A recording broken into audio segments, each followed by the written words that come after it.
After getting his orders from the usury scammers, the director of the Bank of England takes the government to a flash restaurant in London to tell them what policies they're going to do. And there he is, seated at the head of the table with the government, with Keir Starmer and the rest of the cabinet sitting around him. And the waiter goes up to the director of the Bank of England and says, "Are you prepared to order, monsieur?" And the director of the Bank of England says, "Yes, I'll have a steak." And the waiter says, and what about the vegetables? He said, "Well, the rest of the government will have exactly the same as what I'm having." Good evening and welcome to another exciting show. And we've now lost we've lost a few of the audience because it's a Keir Starmer joke, yes, or Keir Stalling joke. But tonight we've got Chris the Gardener. Now, better warn everybody, we won't be speaking about horses, even though this is called Hoof Hearted. Say that very carefully. So there's nothing about horses at all. So sorry for any disappointment there. We might touch a little bit on gardening, but no, you never know. What's that got to do with horses, Chris? Nothing whatsoever. But anyway, well, it says Chris the Gardener, you see. That's the reason why. That's pretty much who I am, mate. I better. I've got a note from my parents. I've had to do a spiritual one because they're no longer with us. What happened last night? Because people were saying, "Where the heck is he?" Or words like that. And what happened is, first of all, you name it, it went wrong. Josie, who was due to be my guest, she had a last-minute problem. It's a family problem, and she had to nip over to a relative of hers. And that was about 2 hours before the show started. And everybody's tied up on Sundays. So I thought, oh, sorry. And then Paul English was going to come on with me, you see. So so comes along to the time. I thought, okay, right, let's get started. And I absolutely, I started with a nice music at the beginning and actually did the cutting in the music. So, good evening, everybody. And, I thought, oh, it's really kind of really professional. It was. I'm really pleased with it, And suddenly I noticed in chat is Eric on? I can't hear him. I don't know. I can't hear him. And it was live, but it wasn't being broadcast for some unknown reason. So I actually had several attempts. I rebooted. It still didn't work. And I can't work it out. And I'm wondering whether it was Rumble might have dropped down. It could be the 77 Brigade. On me. I just knows, don't, mate. I'm not your man to ask. I struggle working a tablet to do these podcasts, so I'm not the man to ask, mate. I lost interest in computers with the Commodore Amiga, mate. When that went defunct, that was the end of my interest. So, anyway, how's Chris? How's Mrs. Chris the Gardener? Yeah, mate, ticking along as it is. Yeah, there's nothing to tell you, mate. Other than it is what it is. She's finished one part of the treatment and there's more to come, but she'll get a little bit of respite now, which bless her, she is exhausted. I think she would be. It is grueling. I mean, it really is. Yeah, torture. It's not much fun. No. Well, I know people. Like I say, it is what it is, mate. We still continue to chuckle in its face pretty much every day. We still have our laughs, mate. We still live in our little own created world with our own little words and our own little. Yeah, mate. Nothing's changed there. She just spends a bit more time in bed than what she did before. Oh, so bless. We're all right, mate. Well, shall we have a bit of the old? Hang on. Mate, yeah, you can do. You can chuck a bit of healing love away. She'll appreciate that. Healing, peace, love and kindness and all that, You never know, distant healing does work. Oh, mate, all sorts of things that we're not even told about that work, aren't there? But, that's not probably a conversation we'd want to have on YouTube, mate. So we probably move along swiftly. Yes, we will. And subject matter. By the And way, I'm having a free sauna tonight in my room, south mate, let me just facing. stop you there. Yeah. I thought you were going to say I'm having a threesome tonight. No, it's free sauna. Well, that'd Free be nice. sauna. I get that now, Threesome, wouldn't mate. it? You But know. my first thing that went into my head there was threesome, not free sauna. And I thought, whoa, what Eric's going a bit, giving Oh a yeah. bit what they call it TMI, don't they? Well, These no, guys. actually, I think I left the bromide at my tea today. That's what's done it. That's what I was thinking of. No, but the funny thing is, it's just under 30 degrees in this room, so it's a Yeah. little bit warm. I can't have the fan Mate, on because you go boom, boom, boom, boom, boom, boom, boom, boom. Good yeah, evening. you can't have it on, mate. I thought about it, but it makes too much noise. It's So too noisy. I'm sweating like the proverbial It's in a too hot. children's playground at the moment. But there's not a lot I can do about it either, mate. You wouldn't want to see any kind of my really. Nobody needs to see that. Right. So I've got a Lee Cooper T-shirt on. I'm not sure who Lee Cooper is, but he's got his name on my T-shirt. Right. Also, before I go any further, I guess you want to. Does anybody want to hear about my altercation that I had with a fence? Yes, it was a fence that got a bit of GBH from me. I was cycling on it, and the fence jumped out in front of me. Not exactly like that. I think you lost, mate. Show me your I arm. lost. Yeah, See, you lost bloody that great one. bruise on my One shoulder. Eric nil.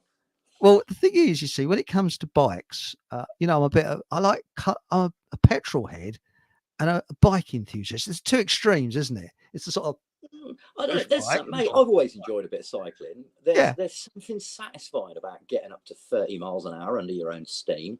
You 30. know, You're bloody lucky. mate. I've done it once. Admittedly, going a little bit downhill, but we have hit 30 on the speedometer before on the bike. Yeah, mate. 27's my highest. Mate, I 27.3. pushed for 30 for a long time, mate. It didn't come easy. No. But I was fit when I was younger. I used to run 6.5 miles pretty much every single night. And when I wasn't out jogging, I'd be in the gym, mate. I literally and it was a good time to do it, mate, because when I was 15, I was fat. I was a fat little kid. And I decided that I didn't want to be a fat little kid anymore. So I started running, and I actually found out for a short bloke, I was quite good at long distance running. So it's like anything, you enjoy it, you start to see results. I was losing weight and I was getting fit. And for me, with my sort of semi-autistic personality, mate, when I get into something, I get into it. So it I bet became like that, yeah. everything from me between the age of 15 and 19, mate. Fitness, running and weights was my be all and end all. And that's done me good, mate, in future life, because you're developing at that time. It's a crucial stage, mate, in your development. And I think the fact that I was into all that, it's carried, even when I've been unhealthy and fat later on in life, I've still been quite strong for a little bloke and still quite quick on my legs for a little bloke. So yeah, I don't know. I it was a think good you're thing. taller than me, aren't you? Because I'm I'm not. 5 foot. I'm 5'7". I think I'm probably the same as you, mate. I might be Yeah, 5'8". you probably It's been are. a You look a long bit time. taller. Yeah, I'm But not. I'm still a little chap. we would be. Everybody laughed when I said this. I was around Miles's place. I said because Miles is 6 foot, and sort of looking up. And I met Yeah, John Hamer the other week, and he's over 6 foot, he and his looks future like a big wife. chap. Yeah, is 5'11". I felt like a bloody garden gnome. They made me feel Yeah, very well. They were yeah. very welcome. Said, "Oh, hello, Chris," Did he and give you it's a little great. But toadstool to sit on, mate, yeah, in the it's like, fishing rod? hello. About You can this, sit in the garden on this toadstool with a that's fishing right. rod for us. Well, about this Don't move. altercation with the fence, what happened, you see, is I like old bikes because I don't like indexing, which they've got on modern gears of bikes. I prefer to just slide it along. It's much quicker to change gear. Right. And I was going up this hill and I decided to go past what is called the New River. And they've got a new tow path there. And there's a short slope down. And I've been climbing gradually. And I think, was it high gear I was in? And next to the river, you see, it's flat. So I can get a bit of a speed up. And I'm a bit of a speed merchant on the bike. And I was a bit worn out because I'd done a long ride. And as I went down this slope, I thought, oh, I think I'll change gear. And of course, on the older bikes, you don't change gear of the handlebars. You do it down on the actual Yeah, frame itself. So as I bent down to change gears, this slope was a little bit more sloping than I thought it was. And I thought, oh shit, I lost control. And I either went headfirst into the river or I went towards the fence. So I thought, well, I think I'll go towards the fence. And I slid like, God, fence but over luckily, river, I think definitely. Yeah, getting your yes, bike out the yes. river isn't going to be much fun, is it? I think, mate, I'm with you. I'd have gone fence. If I had a choice between hitting the fence at 20 miles an hour or plunging into the river, I think, I'd go fence. Well, the thing is, luckily, there's no one there. It was deserted. So I didn't lose any pride or anything. And I just sort of went, I said, oh, fish fingers. Not exactly in those words. Yeah, fish fingers would be what you would Fish say, fingers, wouldn't it? But no, I do prefer, actually, strangely enough, I prefer changing gear down on the frame. Because when you got drop handlebars, you're down and you're sort of pounding along. Yeah. And I find on this new river bit, there's nobody. It's lovely. You can get a right speed up because it's dead flat. Anyway, shall we have a quick look in chat before we start about tonight's show? So here we go. We got a heck of a lot in chat. We certainly have. We got Deb. Hello, Deb. Good luck for the show, Chris. Bless you, Deb. Nice to hear from you. And I hope your pussycats are doing okay. She's got 2 pussycats, I believe. Or might have 3. I don't know. Is it 2, 3? Can't remember. And cats are terrorists, mate. We've got 2 cats. They've been trying to kill us for the last 8 years. Cats rule the world. Did you know that? They secretly rule the world. Oh, mate, I believe it. Honestly, I'm not even joking, mate. 3 times, at least 3 times, they've tried to kill us. He put the gas on in the kitchen one night, and I walked in and nearly put the kitchen light on. And luckily, I could smell the gas, and I didn't. That'd have blown the house up. He chewed through the wires on the electric shower. My missus got in the shower, put the shower on, and there was smoke coming out the shower unit. And he tried to flood us out, mate, as well. He turned the kitchen tap on overnight, and it flooded the whole kitchen and wrote off a washing machine. So, yeah, mate, they are terrorists. They are. They are. If you've got cats, just watch them. That's my advice. Like a hawk. Did you know that if it wasn't for cats, apparently, according to 42, humanity, I believe this is my interpretation, so please check it yourself, humans wouldn't exist. Because it's thanks to cats that kept the rodent population down, that helped to feed humans and build up a number of humans. So cats are awesome, mate. Like, joking aside, I love my cats. We've got 2 Bengals crossed with British Shorthairs. So Bengal cats they are naughty. That's what they are. And they're the most dog-like cat, apparently, that you can have. And they do coexist quite, all right with the other, 3 of the other 4 dogs. Barkley doesn't really get a sniff in near them because he'd certainly rip the male Gibson to pieces if he could. So we tend to keep them apart. Yeah. Anyway, moving on. Hello, Paul. Evening. Evening, Paul. And I think Deb beat you tonight, Paul. She's 7:37. Deb was on, so that's keen, isn't it? Deb? We've got Cat Holly again. Sorry about. Oh, by the way, did I give an apology for last? Yeah, I did, didn't I? What happens? Everything went titties up on Rumble. Yes, you've done that. You've done that. So we've got Cat, evening, Cat, and we've got Hi, Stephen, Truth Seeker. Evening. Hello, it's a hard life. It certainly is, and it's what you make it, isn't it, Chris? No, I better not. It's too smutty, that joke for YouTube. Good evening, Chris and everyone. DJ. and hello, Chris. I hope Jesse's doing okay. Thanks, That's it. That's lovely. And hello all. Lovely to be here live with you. Hello, Tina. We've got God bless you, Chris, brother. Oh, isn't that nice? Evening, William. Right? But not That's as William, we know isn't it, Chris? Is it? Yeah, it's William. You can call him William, mate. I'm pretty sure he wouldn't mind. That is his name. Okay, William. And we've got good evening, everyone. Louise, isn't it? Sending loads of love and big hugs to Chris Louise. and Jess. Thank you. That's nice. And that's life, or William. But as we know, William. Dad joke. Bear walks into a bar and says to the bartender, one whiskey and 1 Coke.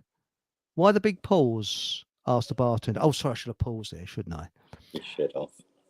I'll say it again. 1 whiskey and 1 Coke. Why the big pause? Asked the bartender. I don't know. I was born with them, says the bear. Oh, That's dear. brilliant, William. I haven't heard that one for a while, mate. Right. DJ flipped. The cyclists do about 30 coming past here. One came off once. Oof. He was a bit of a mess, apparently. You would be at 30, wouldn't you? I don't wear the gear. I'm a sort of jeans and t-shirt man, So no helmet, mate. yeah, no, yeah. Nothing like that. I'm a fool to myself, but there you go. Right. Good evening, everybody. Hello. Chris and all in chat. Camera says, I have chosen the fence. I'd have chosen the fence too.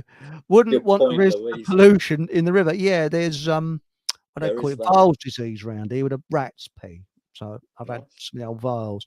So I risked, what is it, pigeon poo on the fence. But it's a very rough fence, I can tell you that. Mind you, I heal very quickly. I mean, that was Saturday, and it's sort of healing quite well. But that's your Nordic blood. That is your Nordic. Ah, that's it. Yeah, the old Nordic blood. Mate. Warriors, we are warriors, mate. Oh yeah, yeah, absolutely, mate. Yeah, as you say, I thought, tut, what a shame. Hi all, watching with ad blocker, but not allowed to comment on that one. Oh, unlucky, Paul. Oh, that's disappointing, isn't it? Disappointing, yeah, it's a shame. And now, hi Hatchie. Hatchie. Hi from Hatchie. And the right wing dog, he wears a black and white coat and holds his right pud in the air. Yeah, Count Dankula. Don't you remember that dog? Oh, yes. He taught to do he got in a lot of trouble for that, didn't he? That's outrageous, mate. There's nothing.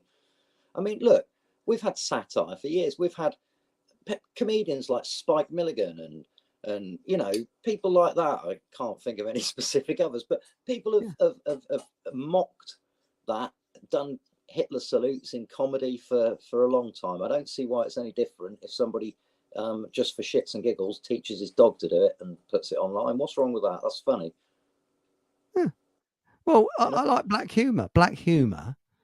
Oh, the not as in people, but it's like wartime humor. It's like the old Me joke. And my best mate, we've been to some really low depths, mate. There's nothing that we won't take the mickey out of when we're talking together. It's nothing, mate. I literally mean nothing. Like what, if it as long as your intentions are to be funny and not malicious, I don't see a problem, mate. And if somebody's offended, that's their right to be offended, but it's my right to cause offence and have my say just as much. I mean, I'm offended by them being offended, to be honest. It's a joke. Lighten up. Loosen up, enjoy the world. Don't get so angry about everything. If you don't understand it, just move on. You ain't got to listen to it again. Well, that's right. It's a struggle, isn't it, mate? Sometimes, to when you do see the world a little bit differently, you can feel sometimes it's a bit of a struggle, isn't it? Sort of, playing the game, if you know what I mean. I'm past caring what people think of me now, mate. All that matters is my family, my wife, my friends.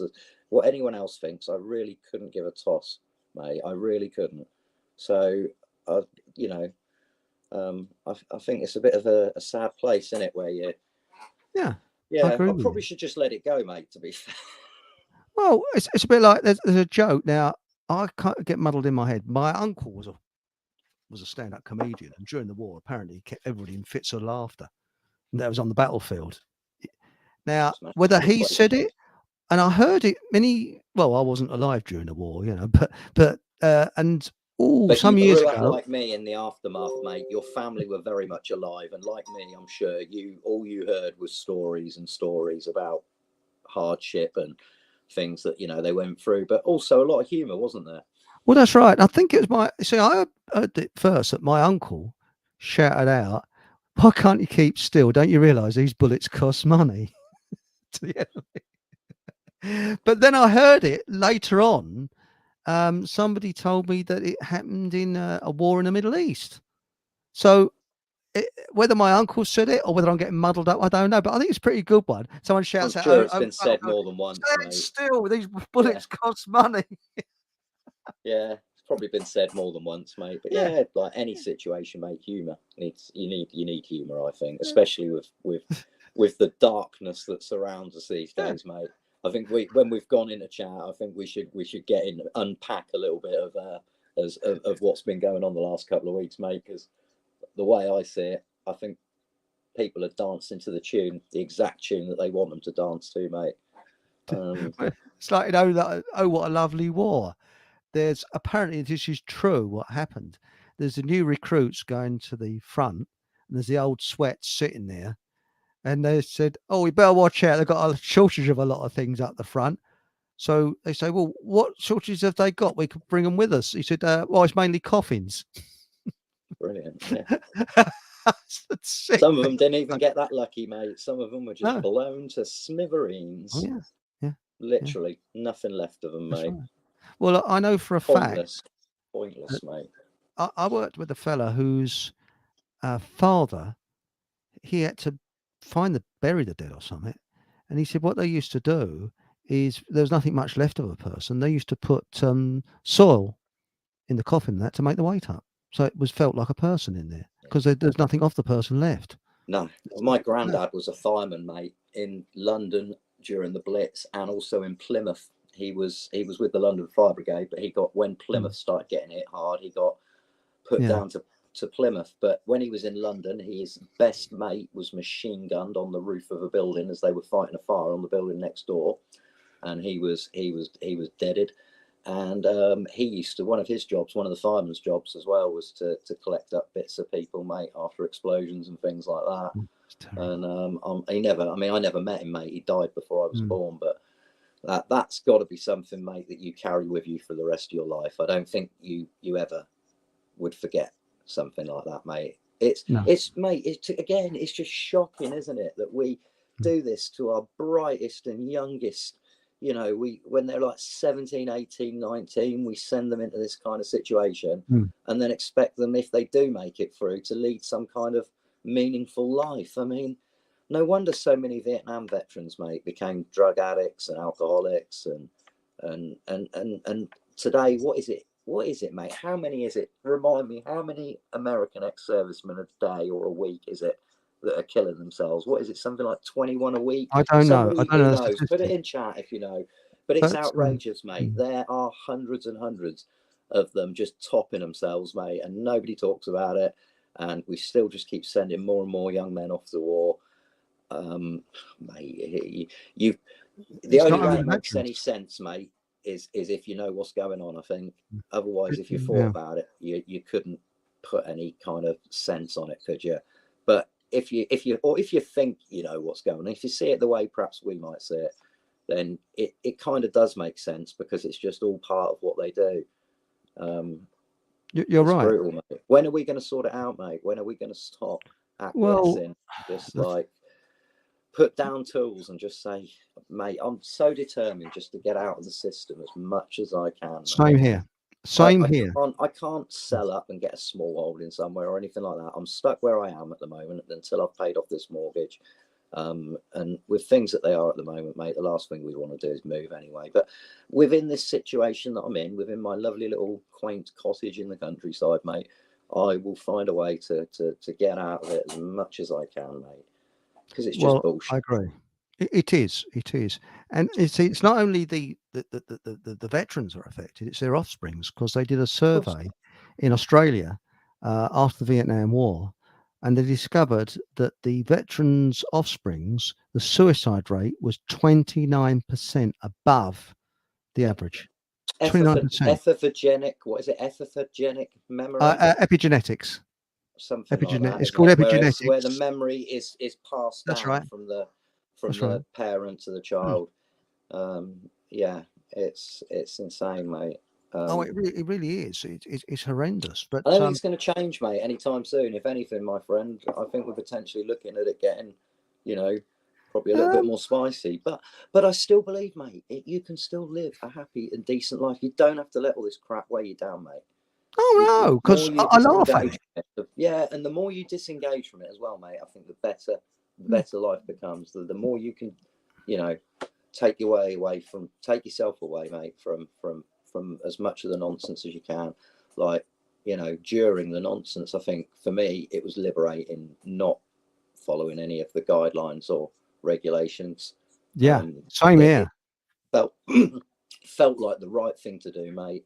Yeah. And I didn't get into any trouble. I was very lucky. I for most of it, I worked in social care, and I had letters from head offices basically telling people who I was, what my position was, and that I was needed to be able to move about as part of my job, and that I was, you know, working through all the lockdowns, because my job wasn't a job where you could just stop working as a you know, support worker.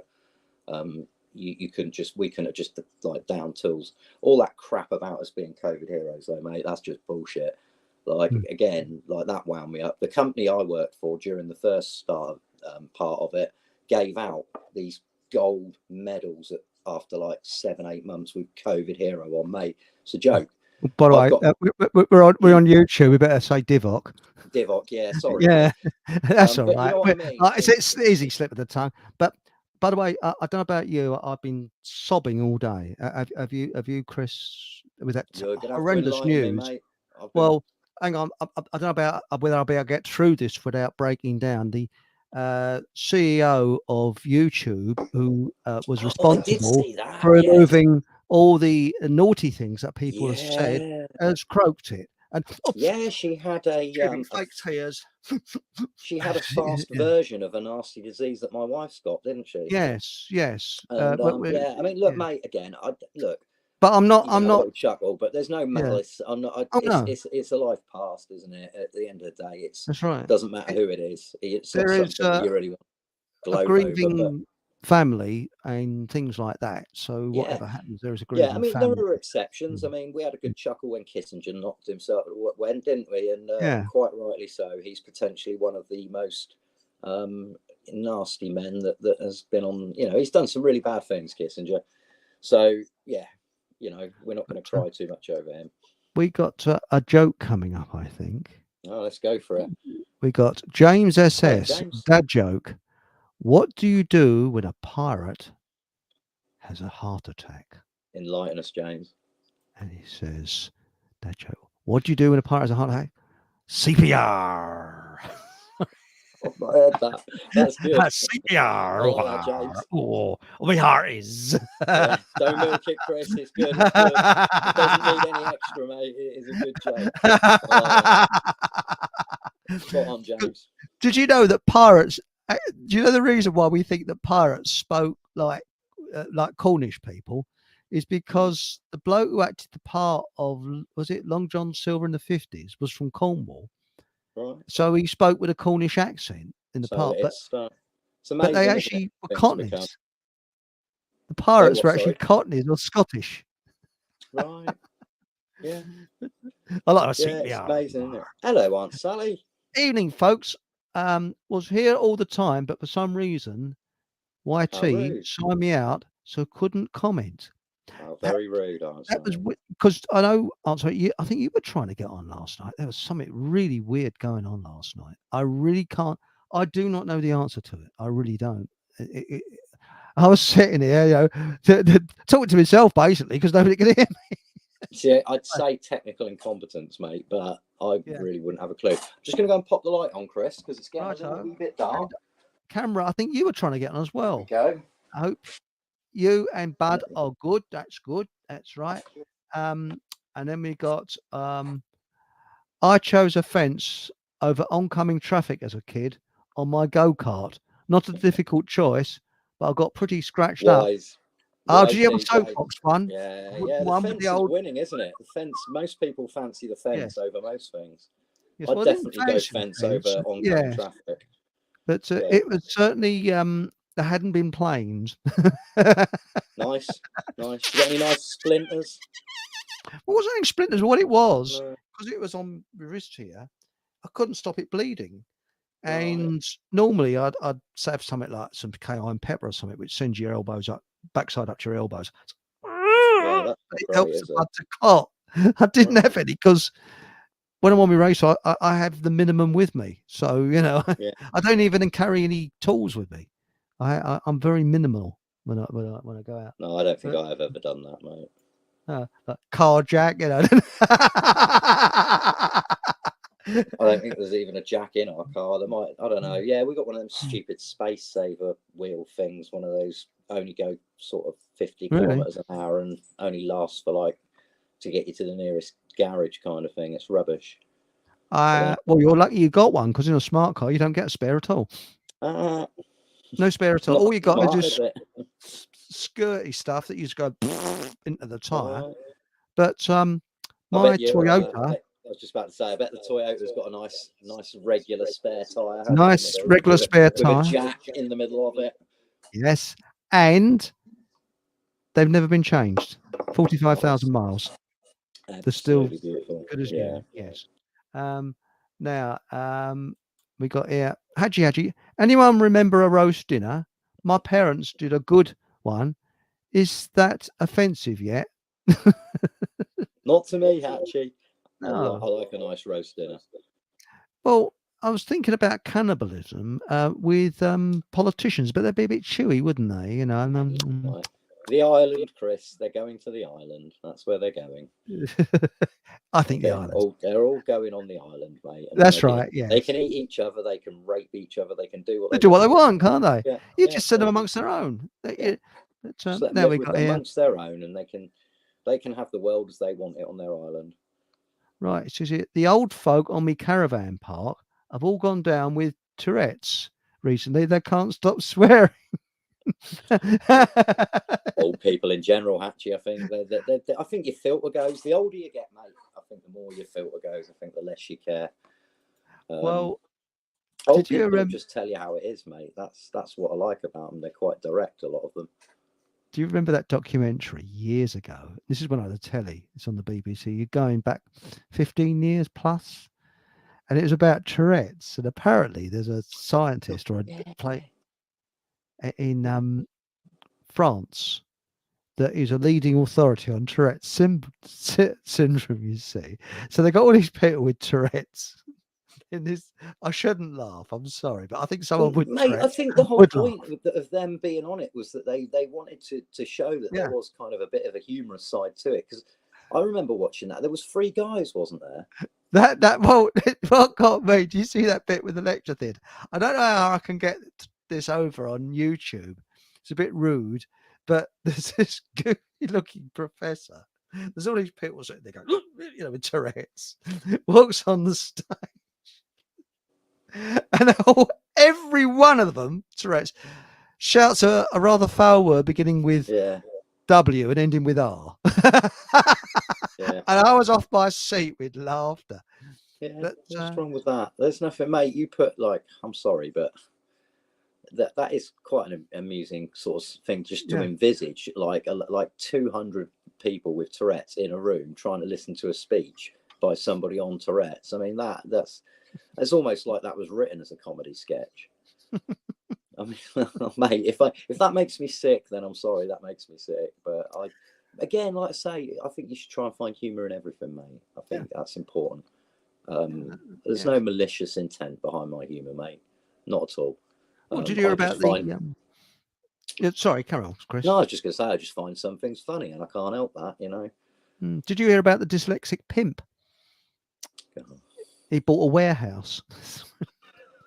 Very good.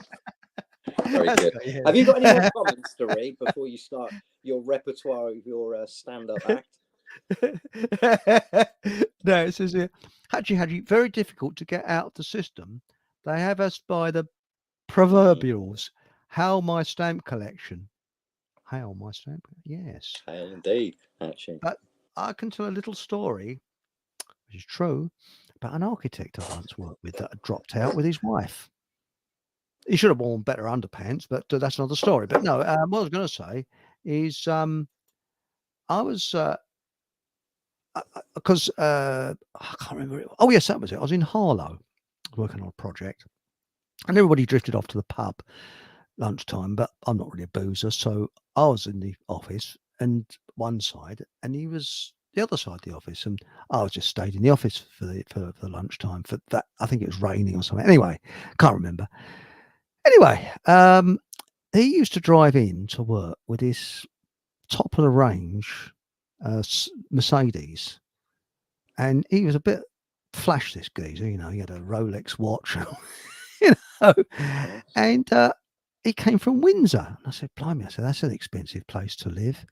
He said, "It is." He said, and we got talking, and he said, "Well," he said, "I live in a caravan with my wife." Eh? He said, "Yeah." He said, "We dropped out." And this was quite a few years ago. And apparently, what happened? They got married, and they moved into a typical semi on the estate, and they had the neighbours from hell living next door to them. They drove them absolutely up the wall because the noise, everything. And his wife's father had a little plot of land, a woodland, and he said, "Well, you can stay there if you've got a caravan." He said, "You can stay there at weekends to get a bit of peace." So they stayed there at weekends. They drove their caravan there, and they thought, "Well, we kind of like this." So they arranged with the father. So they stayed there, and eventually, what they did, they sold the house. Yeah. And people said they're bonkers. Sold the furniture, made some money on it, Yeah. and then used the parents' address as their home address. And apparently, you can stay on a plot of land for 90 days, quite legally.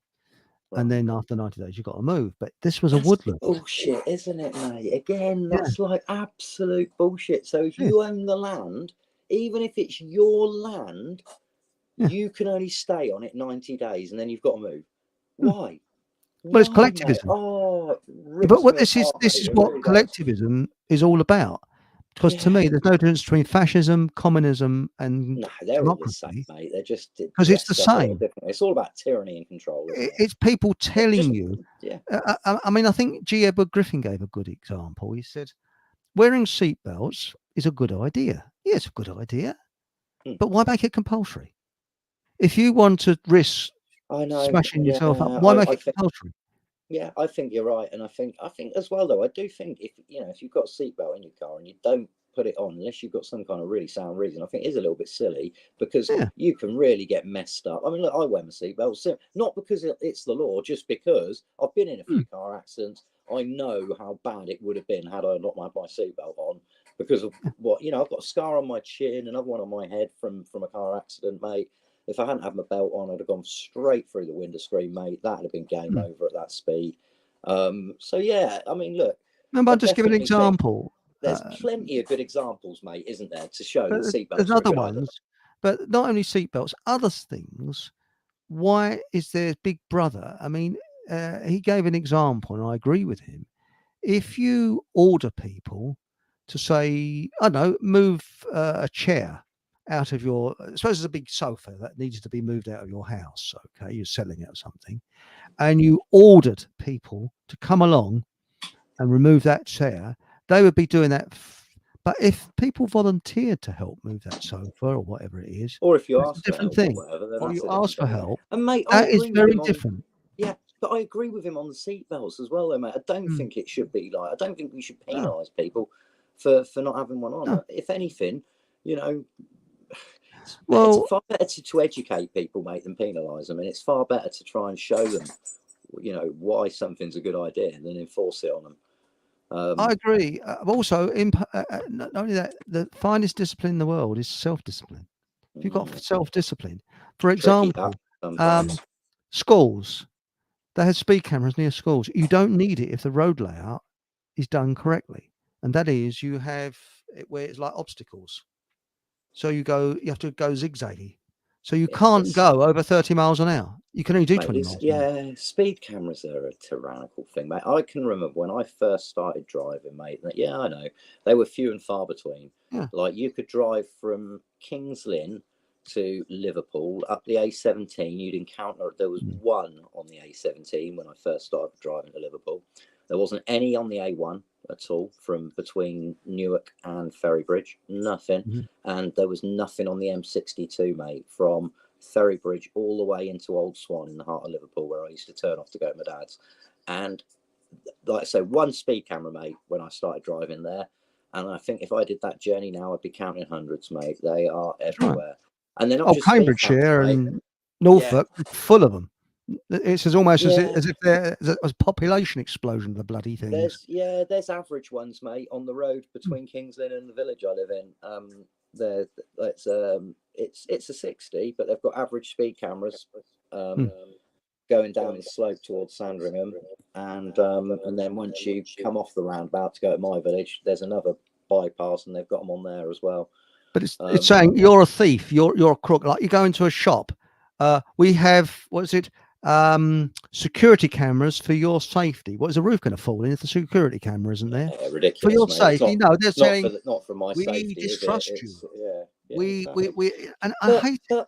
but Chris, I can see both sides of the coin. I've worked in a Mm, shop. I worked for a well-known frozen food retailer for about 7 years, mate. I was a trainee manager, a deputy manager, etc. And I've dealt with shoplifting, mate. And the store that I worked in Kings Lynn had a prolific problem, mate. And a camera would have sorted it out. It really would have, but they were mm, so tight they wouldn't let us have one. And it was a nightmare, mate. It really was. There yeah. were some days you just spend your whole working day just trying to deter people from stealing from your shop. Because Really? again, as yeah, mate, as part of the management team, you get fired for bad stock results, mate. If your shrinkage is too high, that's mate, you're out. They fired managers for that, and deputy Mhm. managers, mate, when things weren't being controlled. So if you've got a shoplifting problem, you've got a vested interest in trying to sort that Mm, out because your job, which although now it would mean nothing to me, but back then it was important, mate, my job, and I mm, enjoyed it, and I was a young lad, and I thought it was what I wanted to do for the rest of my life. But there you go. But yeah, it's mm. mate, it's like anything, mate. There's two sides, isn't there? Yeah, yeah, I agree with you. But I can understand. I didn't realise that. But Hatchie says very difficult to get out the system. They have us. You've done that Yeah, one, oh mate. yeah, I've done that one. I've done that. I've done that. Sorry about that. Senior moment there. Had Yeah. occasion to phone doctor's surgery today. So are you feeling all right, Kat? I mean, as I've often said, well, it's an old saying, wasn't it? Anyone that sees a psychiatrist needs their head tested. And accidentally said during the divoc to receptionist, I quickly think she might had have to meant to correct. put Divock there Yes, and then had to correct it to the word that most people use that's spelt the yes, other way around. I think that's what she might have been trying to say. Kat, let us know if I'm right, yes. because otherwise Quickly that's a had bit to tricky correct. to. So automatic now. Yeah. Mm, I hope you're right, Kat, because I actually call anything to do with the NHS. Quite mm. honestly, yes. Um, Now, we are probably, Haji, at the strangest time in English history, and it's getting very worrying. Lots more on the way. Hatchie, Um, buckle up, mate. Buckle up because it's gonna get probably a lot more crazy than what it is now, mate. So buckle up. I think this we ain't seen nothing yet, mate. Really. I think there's agent provocateurs. That's my Oh, theory. mate, we'll get onto that in a minute, hopefully, because Yes, I've got plenty to say about that in yes, a controlled and censored manner on YouTube, on a obviously, YouTube but manner. as best I That's can, I'll right. have my say. Now, we got here, as Jeff Berwick says about evildoers, croaking it, sudden karma.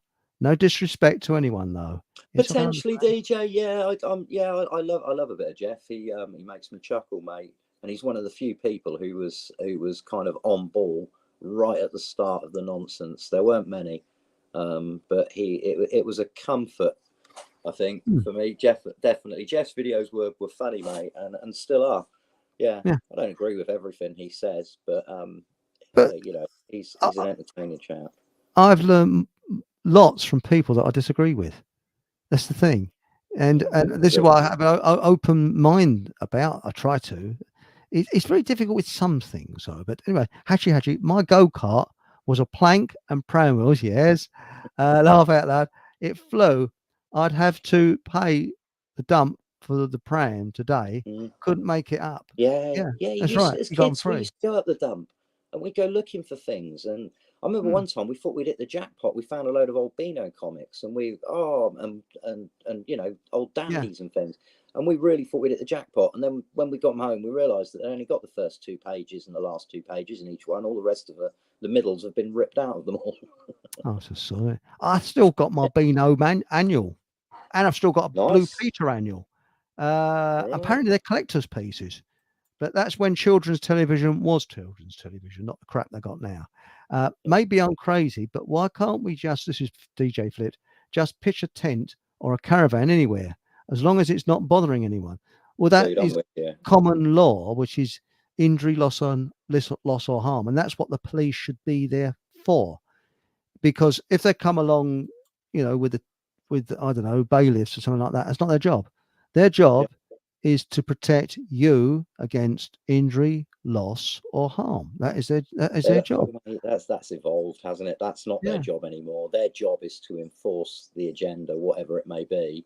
And I mean, like, they're more interested in what people are saying on Facebook than solving burglaries, mate. And didn't they just let someone out of jail after he committed 6 months for killing? He'd done 6 months of a life sentence for killing somebody with a machete, and they've let him out of jail, haven't they? Oh my God! Madness, yes. madness, mate. Like, is he rehabilitated after 6 months? Is it safe to let him out after 6 months? Is that particularly a good idea? Does that send out the right message to other people, perhaps, who want to? Mate, I don't know how I feel about prison. I don't think it's a good idea. I don't think prison is a good idea at all. But I think the island idea is the one where you've got infrastructure, but the thing and the is, Norwegian idea. You've got, in society, you've got a responsibility, I think, collectively, to protect people from dangerous people. So what do you do if you don't put them in prison? Again, it's not something. Put them on an island. Yeah, you see, this is what they do in Norway, and they reckon that rehabilitation is incredible, because they don't brutalize people. They put them on an island where they grow their own food. A prison officer will go into where they are living, and they live in their own individual little areas, and have a cup of coffee in the morning, because they're not being brutalized. And we've got Paul. Hello, Paul. Hi, good evening, chaps. Hi, hello, Chris the Gardener. Hello, Eric von Hoof Hearted. Yes, no, I haven't actually. Well, I was hoping you hadn't, but fortunately, it's the internet, so they haven't created smell-o-vision yet. So everything's absolutely civil and marvelous. Yeah, brilliant. Hi. Well, I told you about that incident that in the supermarket. Anybody want to hear that one of the incident? When my father was alive, he was in a wheelchair at the end of his life, and I wheeled him into the supermarket, you see. And let's put it this way: I had a few too many mung beans and cabbage and things like that, and I had a slight indiscretion, shall we say. It's a bit whiffy. Right. And I was near where the vegetable, and I'm not sure if it's oranges or it was apples where I was near, you see. I think it's oranges, you see. And there's a woman there, sort of like space like this, and she's overweight. She's obviously been eating her crisps and things. And I picked hold of one of these. I went, "Poor, that smells a bit off, a bit earthy." She picked one up. Oh yeah, it does. Nice. Thanks for sharing. All right. Right, with laughter, and my daddy's sitting there thinking, "You sod," But anyway, Paul, how's things with yourself? Not bad. I'm a bit fagged out, actually. Can I say that on radio? Or maybe, I don't know how I'm quite tired today. Yeah, I'm sort of out of gas, really. I don't know why I'm out of gas, but I've got that sort of. It's humidity, mate, isn't it? I think you're right, Chris. I think it could well be. I've been walking around a lot today, seeing a lot of people walking a lot slowly, panting, and when the English are sort of all going, it really has been a fantastic sort of summer's day. The last couple of days reminded me very much of the sort of days, well, as a teenager, to be quite honest, that kind of soporific, slightly oppressive, but very warm and kind of drifty sort of space you're getting. It is August, and it's when everybody kind of slopes off, don't they, and leave things. So I'm cheerily going along today, speaking to everybody, and all going like that. So it's quite good, and I'm not too bad, Eric and Chris. I'm other than that, I'm not too bad. And just going back to something I just caught there as I was sort of coming in, you were talking about this prison sentence and somebody being let out of prison early, of course. Yeah. And I guess we're not supposed to make sense of it. I remember there's some sort of edict or note that went around a few years ago about really reversing the whole polarity of courts and justice, which is that the victim is treated horribly and the perpetrators are to be let off lightly. This is an intentional tactic, as part of the overall demoralization process. And you were talking about prisons and stuff. Interestingly, not that I'm meaning to switch it to this topic straight away, Eric, because we were talking about it last night, but in the Bible, they didn't have prisons, Don't have Right. them. So People were not in prison. You never had them. Don't have prisons. No, you have penalties. So the penalties are absolutely amazing. They're really good. So like theft works great. You wouldn't have, so if it was about cows and sheep then, that's what people would be stealing, right? Things like that. Today it'd be what, a car, motorbike? Mm-hmm. You nick someone's car, you owe them 4 cars. Oh. That's how it works. Expensive. You pay back in kind. You cause damage, you pay back more than the damage. So the next question is, well, what if they haven't got any money? Okay, what if they can't even pay back 1 car? Oh, it's quite simple. The next step is they become enslaved to the person that they've committed the crime against. They become your slave until they have worked off the monetary value or the value of what they stole from you times 4. So you can imagine what would happen in a place like that. If you've got a place that's rampant, I mean, of course, it does require some kind of agency to seize them by the collar and say, come here, my lad, and all that kind of stuff. And you're going to need an infrastructure to deal with it. And I guess back then there were a lot less people. But you didn't have, it's too costly to run prisons, apart from which it breeds super criminals, doesn't it? Yeah. Oh, mate, there's all kinds of issues, isn't there, and things that are wrong with prisons. We could literally spend hours talking about it, mate. We could literally spend hours in prison, Chris. It's not working though, is it, Paul? Whatever we're doing at the moment, mate, it's not working because people are still doing the things that they do that land them in prison. So, mate, I'm all for building a better world for everyone because I've said to Chris before, I believe a large part why so many people are so screwed up, mate, is because of the environment that we live in, mate, and for a multitude of reasons. The poisonous food that people eat from supermarkets, mate, the spraying of whatever it is in the skies, whatever they're dumping on top of us on a daily basis, mate. Television mind control, which is what it is, mate. Television programming, it's not an accident that it's called that. It's not an accident that people watch it on channels, mate. That's not an accident either that they use that word. There's all kinds of things, isn't there, that are just so messed up in this world. Until we kind of sort of like all come together and get rid of the people or whatever entities it is, mate, that are pulling the strings, I just feel like we're always going to have bad people while we've got a toxic environment for them to live in, mate. I think it's definitely a key part of it. Of course, it's been a gradual incremental increase in all this sort of environmental degradation. And it's not just the physical environment, of course. It has led to the cultural environment, what's left of it, the artistic environment, the musical environment, the public language and public discourse environment, what passes for so-called entertainment on TV, the news, and every single thing is just full of people who have been cowed and are going along so they get their paycheck at the end of the month. This is the great thing, agree, you know. I think, there's everything you said there, mate. I would agree with in terms of like it's the whole culture, isn't it? Now that's screwed up. Kids, I mean, I see kids, mate, that are dressed in things that I can't imagine seeing little girls in when I was a kid, mate.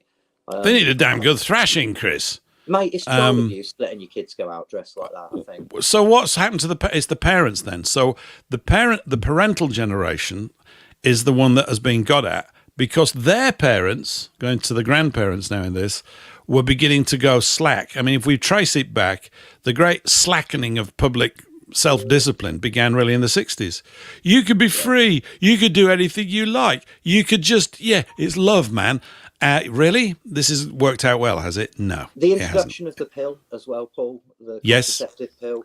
And look, mate, as somebody who, as a young man, I mean, I sowed my wild oats, mate. I really did. I had a lot of fun when I was younger. I don't think it's that sort of a show, Chris, actually. Yeah, but you know what I mean, mate? In terms of like the morality side of it, I would have been much happier had I have met my wife 30 years ago. We got married then, and she was the only woman that I'd ever been with intimately, mate. I'd been much happier if that had been my path. But it wasn't. Well, I think many people can say that. It's really interesting as well. I got married late. I wasn't so much of a wild oat sower. Of course, whilst everybody else was, I felt sort of slightly as if I ought to be, but I didn't sort of quite like it. There was something a little bit not right about it. And the thing is that when you're young, you think you know everything, which is a clue that you probably know nothing. But it's that brilliant confidence you've got when you're between 19 and 29. It's amazing. And it's a fantastic period of life. But people can go badly wrong in that period if they don't get some constraints put around them. You just can. Mate. You're and talking it's tricky. to a man who became an alcoholic, mate, and a habitual drug user, and ended up on the streets for just over 8 months, mate. So, and through the winter as well.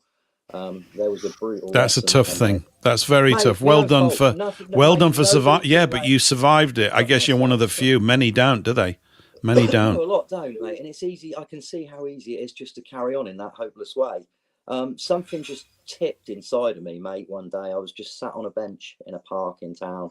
I picked up a newspaper that somebody'd left there, and I saw that they were advertising for factory workers in a local chocolate factory on nights. And my problem was basically that I could not drink. If I had an evening, then I was going to drink. That was what I did. So I thought if I work nights, that might help. And it did, mate. And even now, I'm still a work in progress, Paul. I'm by no means sorted, mate. I'm still as messed up as everyone else, mate. But less than what I was back then. So, but look at the wisdom you've achieved. I mean, Chris, these when you go through the rapids, that's what builds up wisdom. You become extremely wise. Mate, there's no doubt about that. If you can come out the other side of it and turn it into something useful, as opposed to beating yourself up about it, I think that's the key to anything, isn't it? Trying to be able to put a positive spin on it and make the best of it. So there we go. That's a bit of me, Paul. Thanks, Chris. That's quite a story. Yeah, it's quite. And also, you were saying, Paul, about being a slave to someone if you do wrong.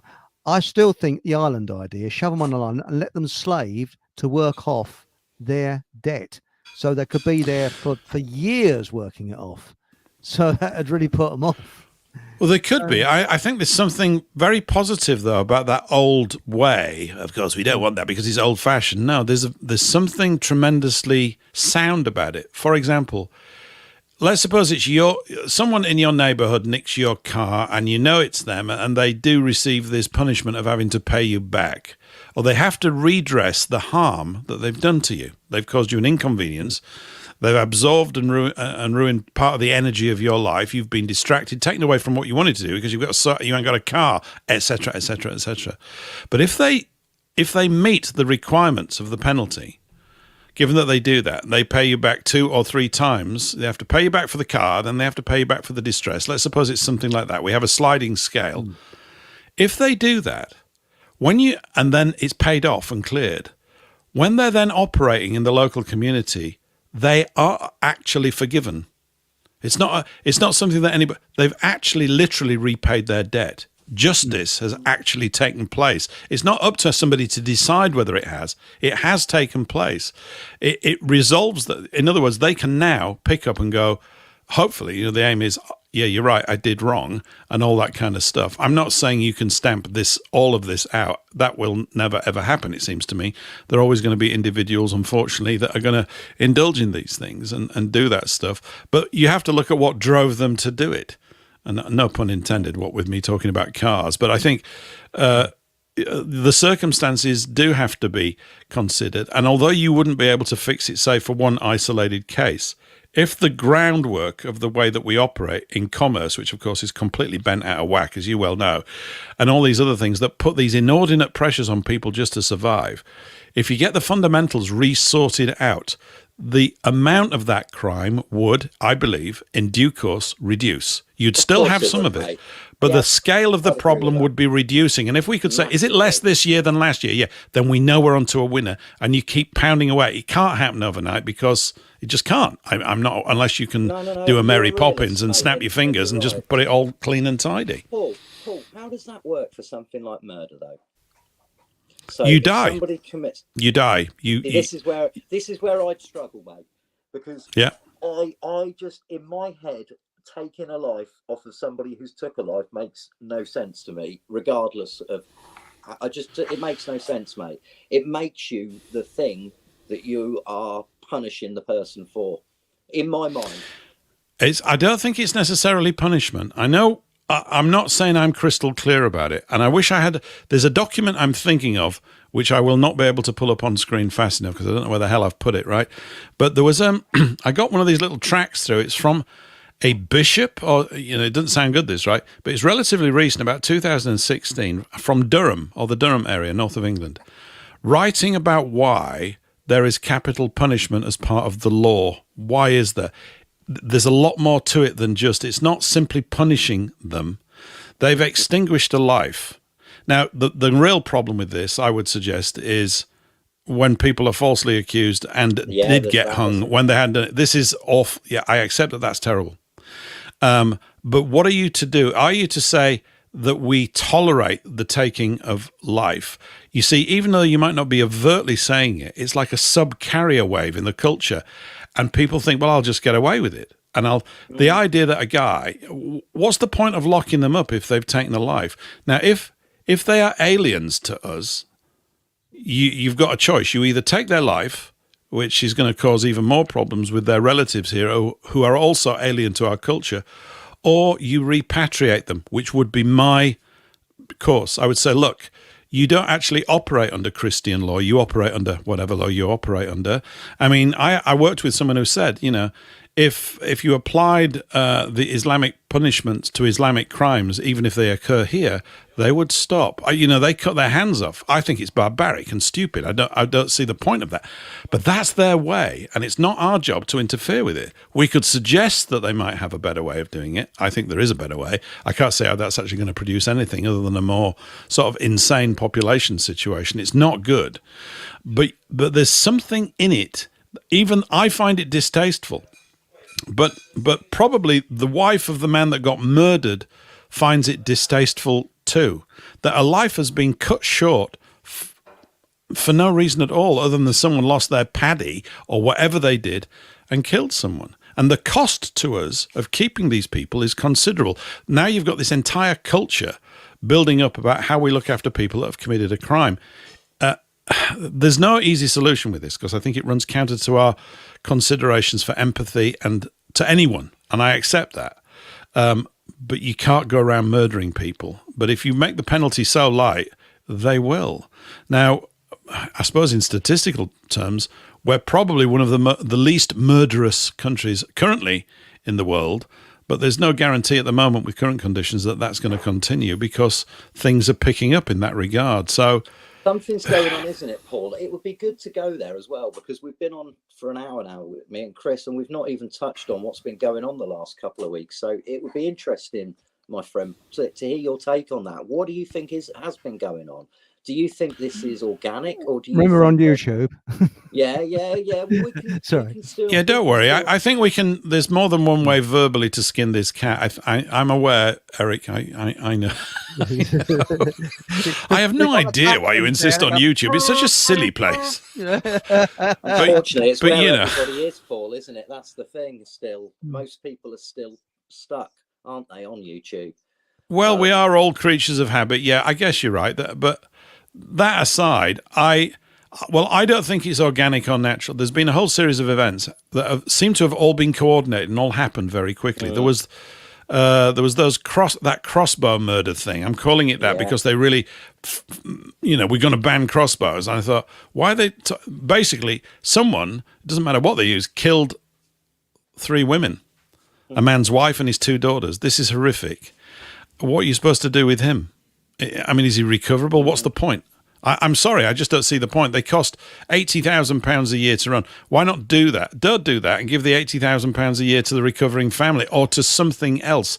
Of course, I'm talking as if money is limitless. Actually, it really is for them, but for us, we're supposed to sort of pay for everything. But I've got to the point where I can't believe anything on the news. It's absolutely insane, but I can't believe any of it.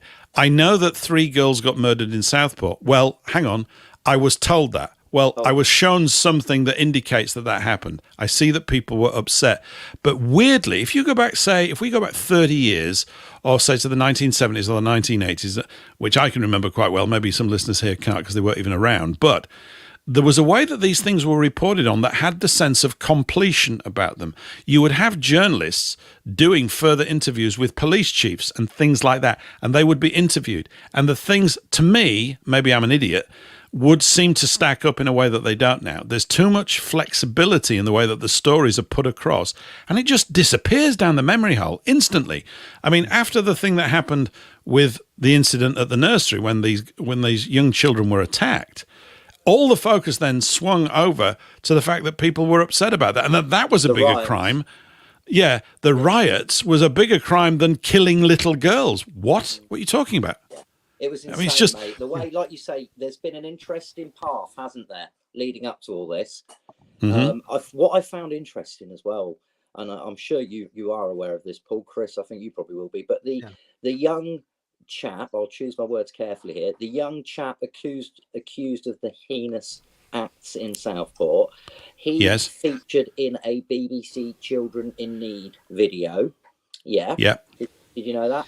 And I did. Yeah. The young chap that was accused of trying to shoot Mr. Fart in America, he appeared in a BlackRock commercial. I find the fact that those two events were so close to each other, and that those two little snippets have come, that's interesting to me. Like, that's interesting. I agree with you on that, Paul. I agree with you. Well, I think it's part of. There's a process. I've mentioned it many times on my show, and over many years, and it's something that is continually being used, called the revelation of the method. It's a psychological processing technique. The one thing I think we can say is that even if we can't figure out what psychological warfare is being waged on us, we do know that psychological warfare is being waged on us, and it's military grade. Yeah. It's about crowd control. It's about eliciting fear. You see, half of the stories that you see all over the place, they don't even need to have taken place. They don't, because they have exactly the same impact as if they did. Very few of us have got the time, the resources, the energy, or the money to put a research team in and say, go and find out what exactly happened on that story. And if you do, you'll be warded off by the guardians of the fiction space. You won't be able to inquire properly. You won't be able to do that.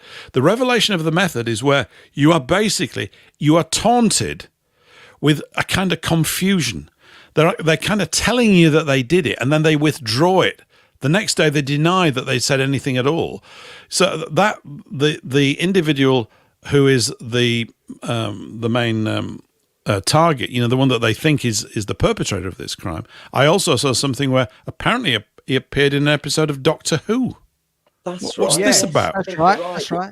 I believe I heard that as well, Paul. Yeah. So what's the point of what were they saying? That the thing is to confuse us.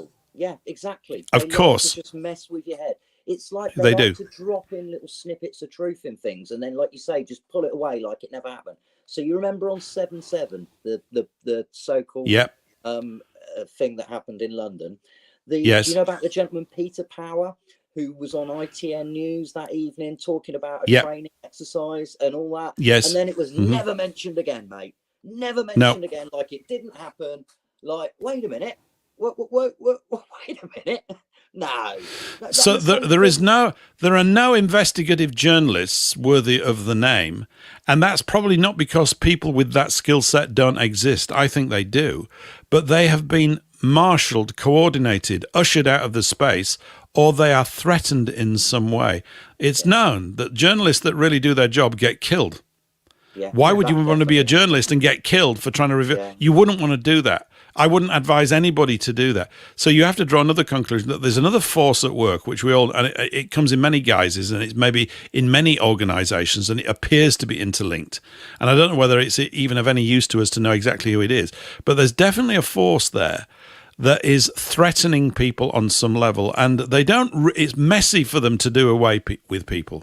It's costly for them to do it. They have to put a lot of energy into covering it up. They can do it, but they would prefer not to do it. Intimidation and control, blackmail, bribery. And if all of those things then fail and they still can't get a person to correct their lines of inquiry, then they often, their car goes over a cliff or something happens, you know. So, Paul, I'm guessing we would agree that this force is some form of satanic energy. Would we agree on that? Is that, you know, something you subscribe to, or? Well, I guess. I mean, I guess it all depends how you define Satan or satanic. I define it as anything that runs counter to the natural laws and order of God. That's a good way of looking at it, mate. I can definitely sort of like associate with that analogy in terms of we'd probably see God as a different thing, mate. I believe in a force of creation. I talk to the universe on a daily basis, mate. I ask for probably the same things that you ask for from God, for courage and for strength and you know, to be able to vibrate in a frequency of love and not fear. And to be the best version of myself on that day that I can, mate. And I do that every day. So, you know, I think the vast majority of people are orientated that, certainly our people. I can't speak for other people. I don't know them. I'm not of them.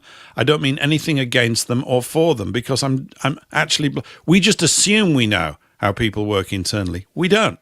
But we know how our kith and kin do, because they are really effectively, we're all living with an extended brothers and sisters situation. And I know, you know, like in family disputes, when they're bad, they're really bad. They can be awful.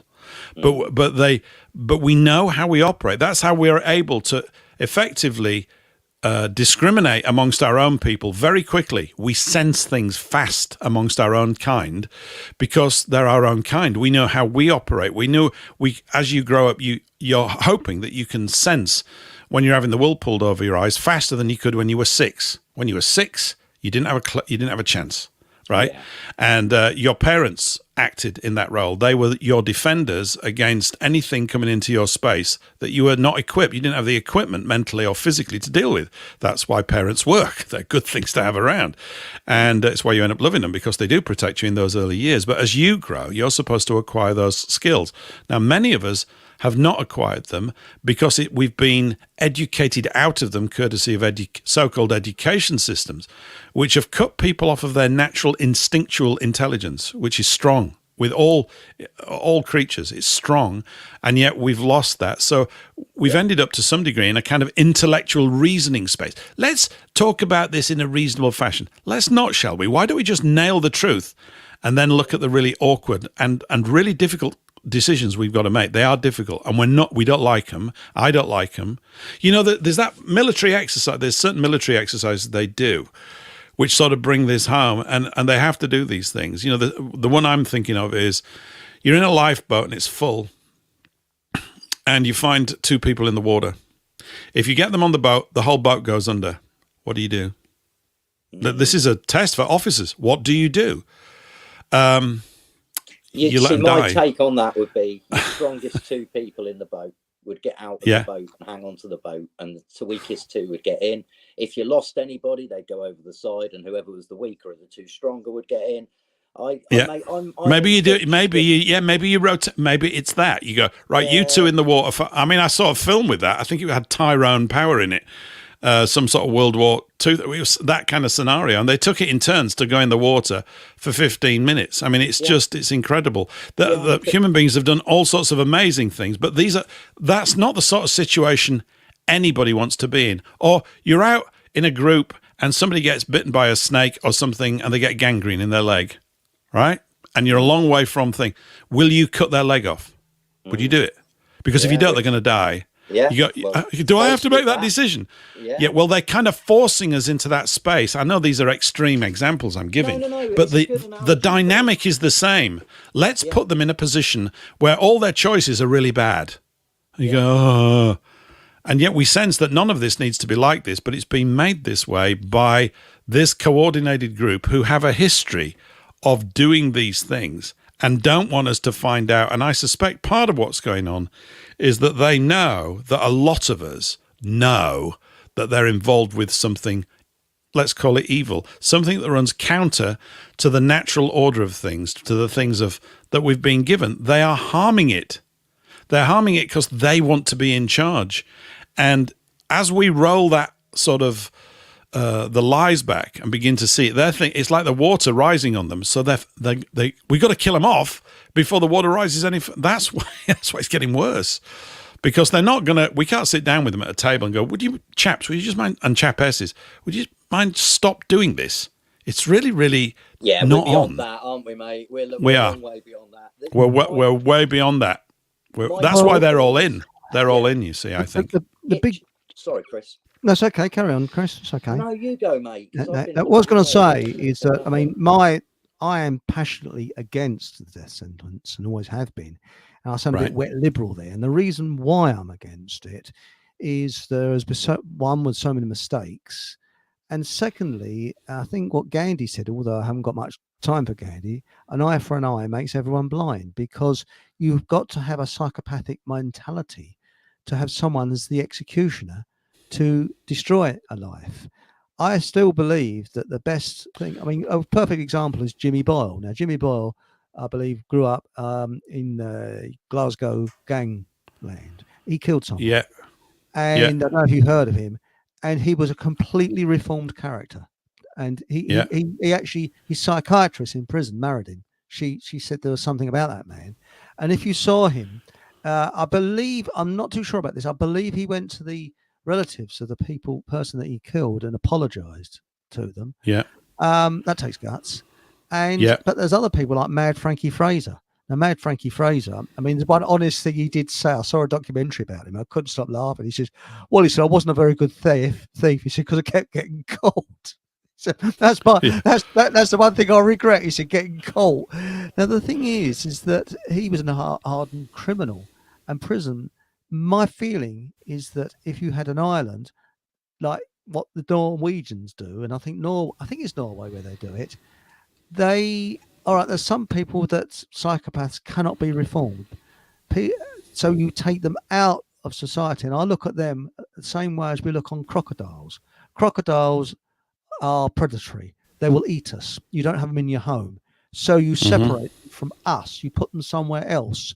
So if somebody has murdered somebody and it's cold-blooded, it's terrible, you put them on this island where there's infrastructure and everything, and then they work at paying off the debt to the to the relatives who are the survivors. That I think would be a far better way of doing things. And I think putting cruelty into society by taking a life, no, I can't really see that. They reckon they had who was that hangman? Very famous chap. I can't think of his name now. Pierpoint. They reckon that when he was going to retire, they had 5 applications a day to be a hangman. 5 a day. There's a lot of sick sods out there, isn't there? I couldn't do it, but that's me. I don't have that inside of me. I really don't. And like you say, I think you've got to be a certain way to be able to do that. To take a life.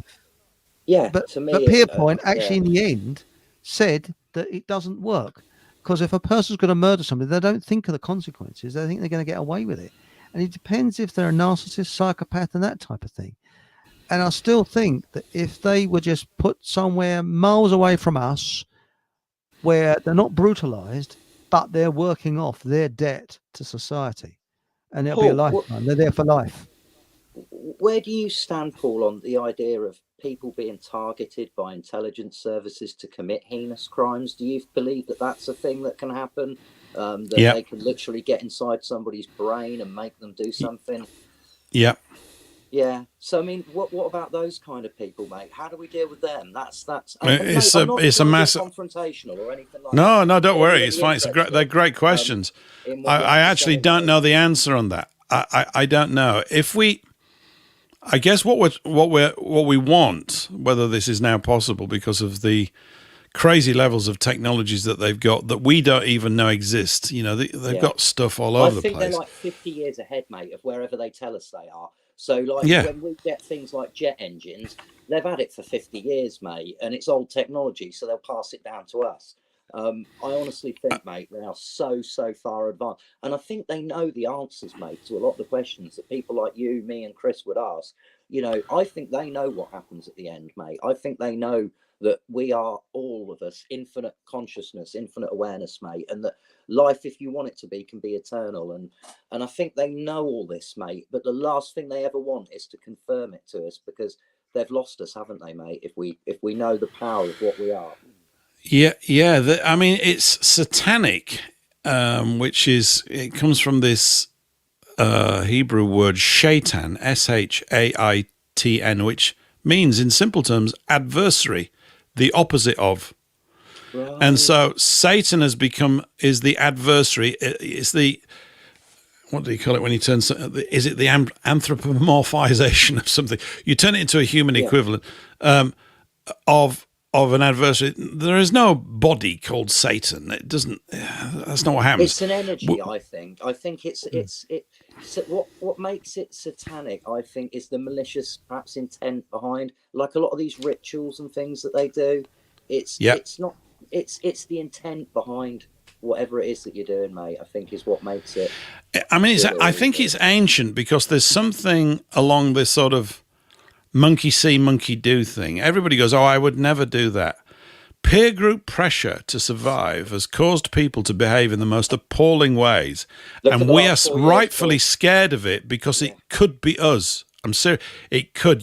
If you get into sort of group psychology situations, you look at how we actually behave, it gets quite worrying. I got very worried by the Divok situation. The thing that really got me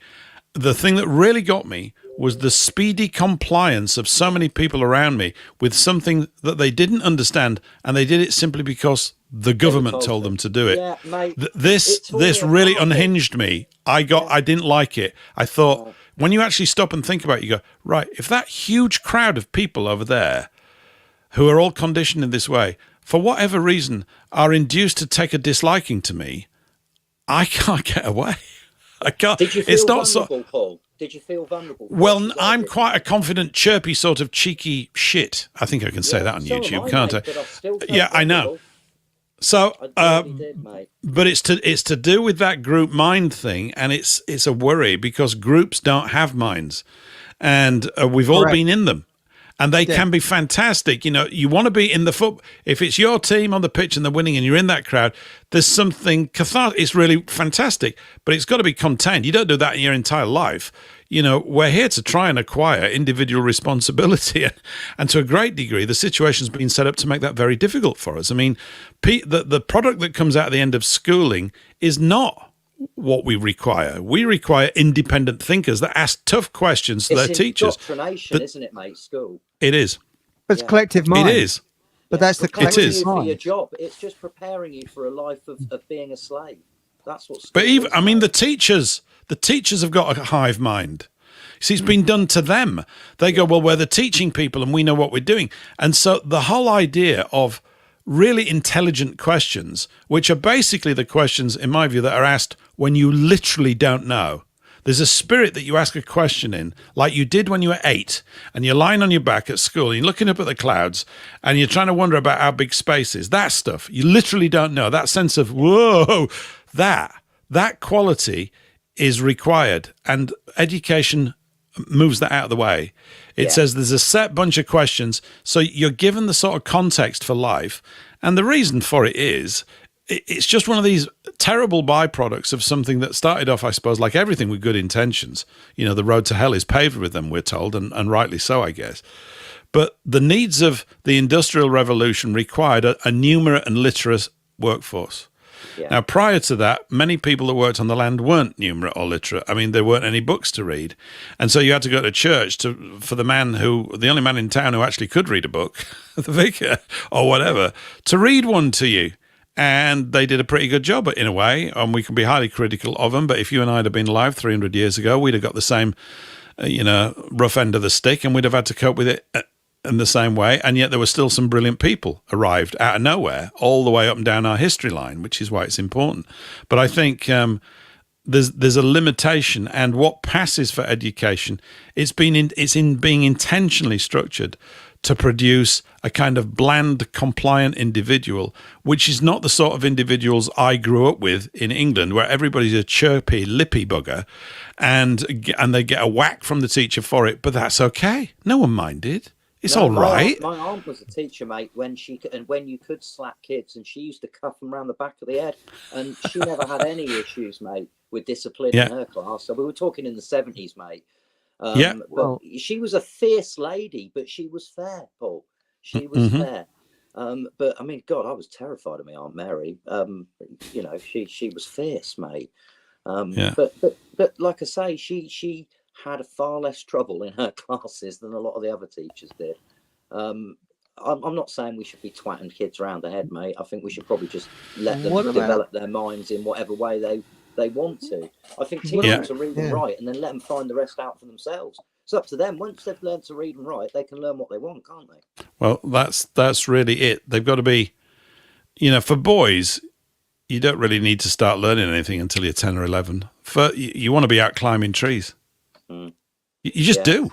That's what about that teacher in Oxfordshire? Do you hear about that? I can't remember her name, but it was during World War II, and you had a lot of evacuees from inner city go out to, and I think it was Oxfordshire, and she found a new way of educating it, and they stifled it. And what she did, she took the children out. The school, because it was overcrowded, because there were so many evacuees there, she took the children out into the woods. And she taught them there. And she found out they were far more attentive in the woods. And she would apply things like mathematics. You counted trees and you subtracted trees and things like that. It was practical. She showed them practical skills. And her class was leaps and bounds ahead of all the other classrooms because she had this new approach. And the educational authorities stifled it. But I think it's far better. You know, no, it's brilliant. It's just, look at that. It's such a simple thing that you've said, right? It's just, so what's that old phrase?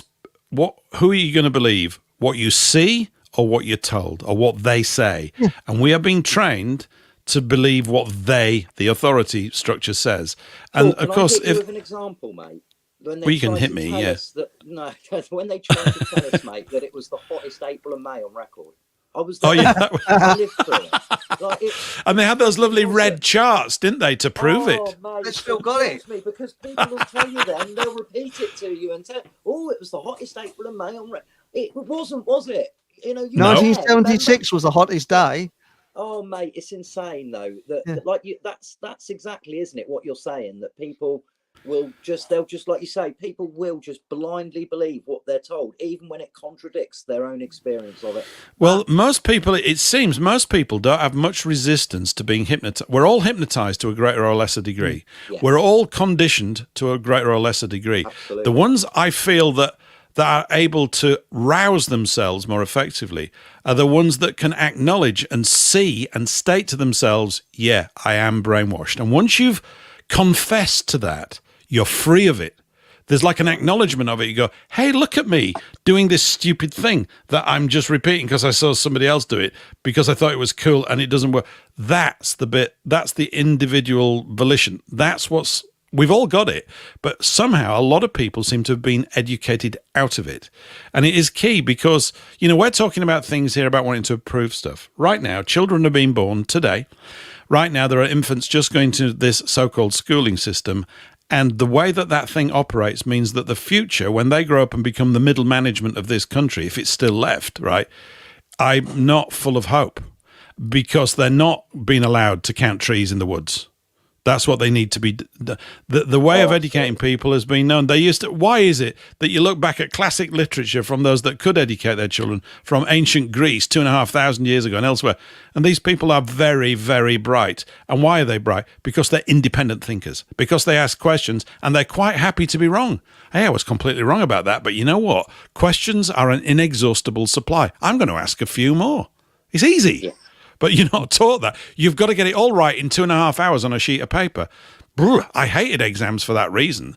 I mean, I intentionally made sure that I failed French almost totally. I got 4%. I got 4% in French because I refused to fill it on. I just drew all over the paper.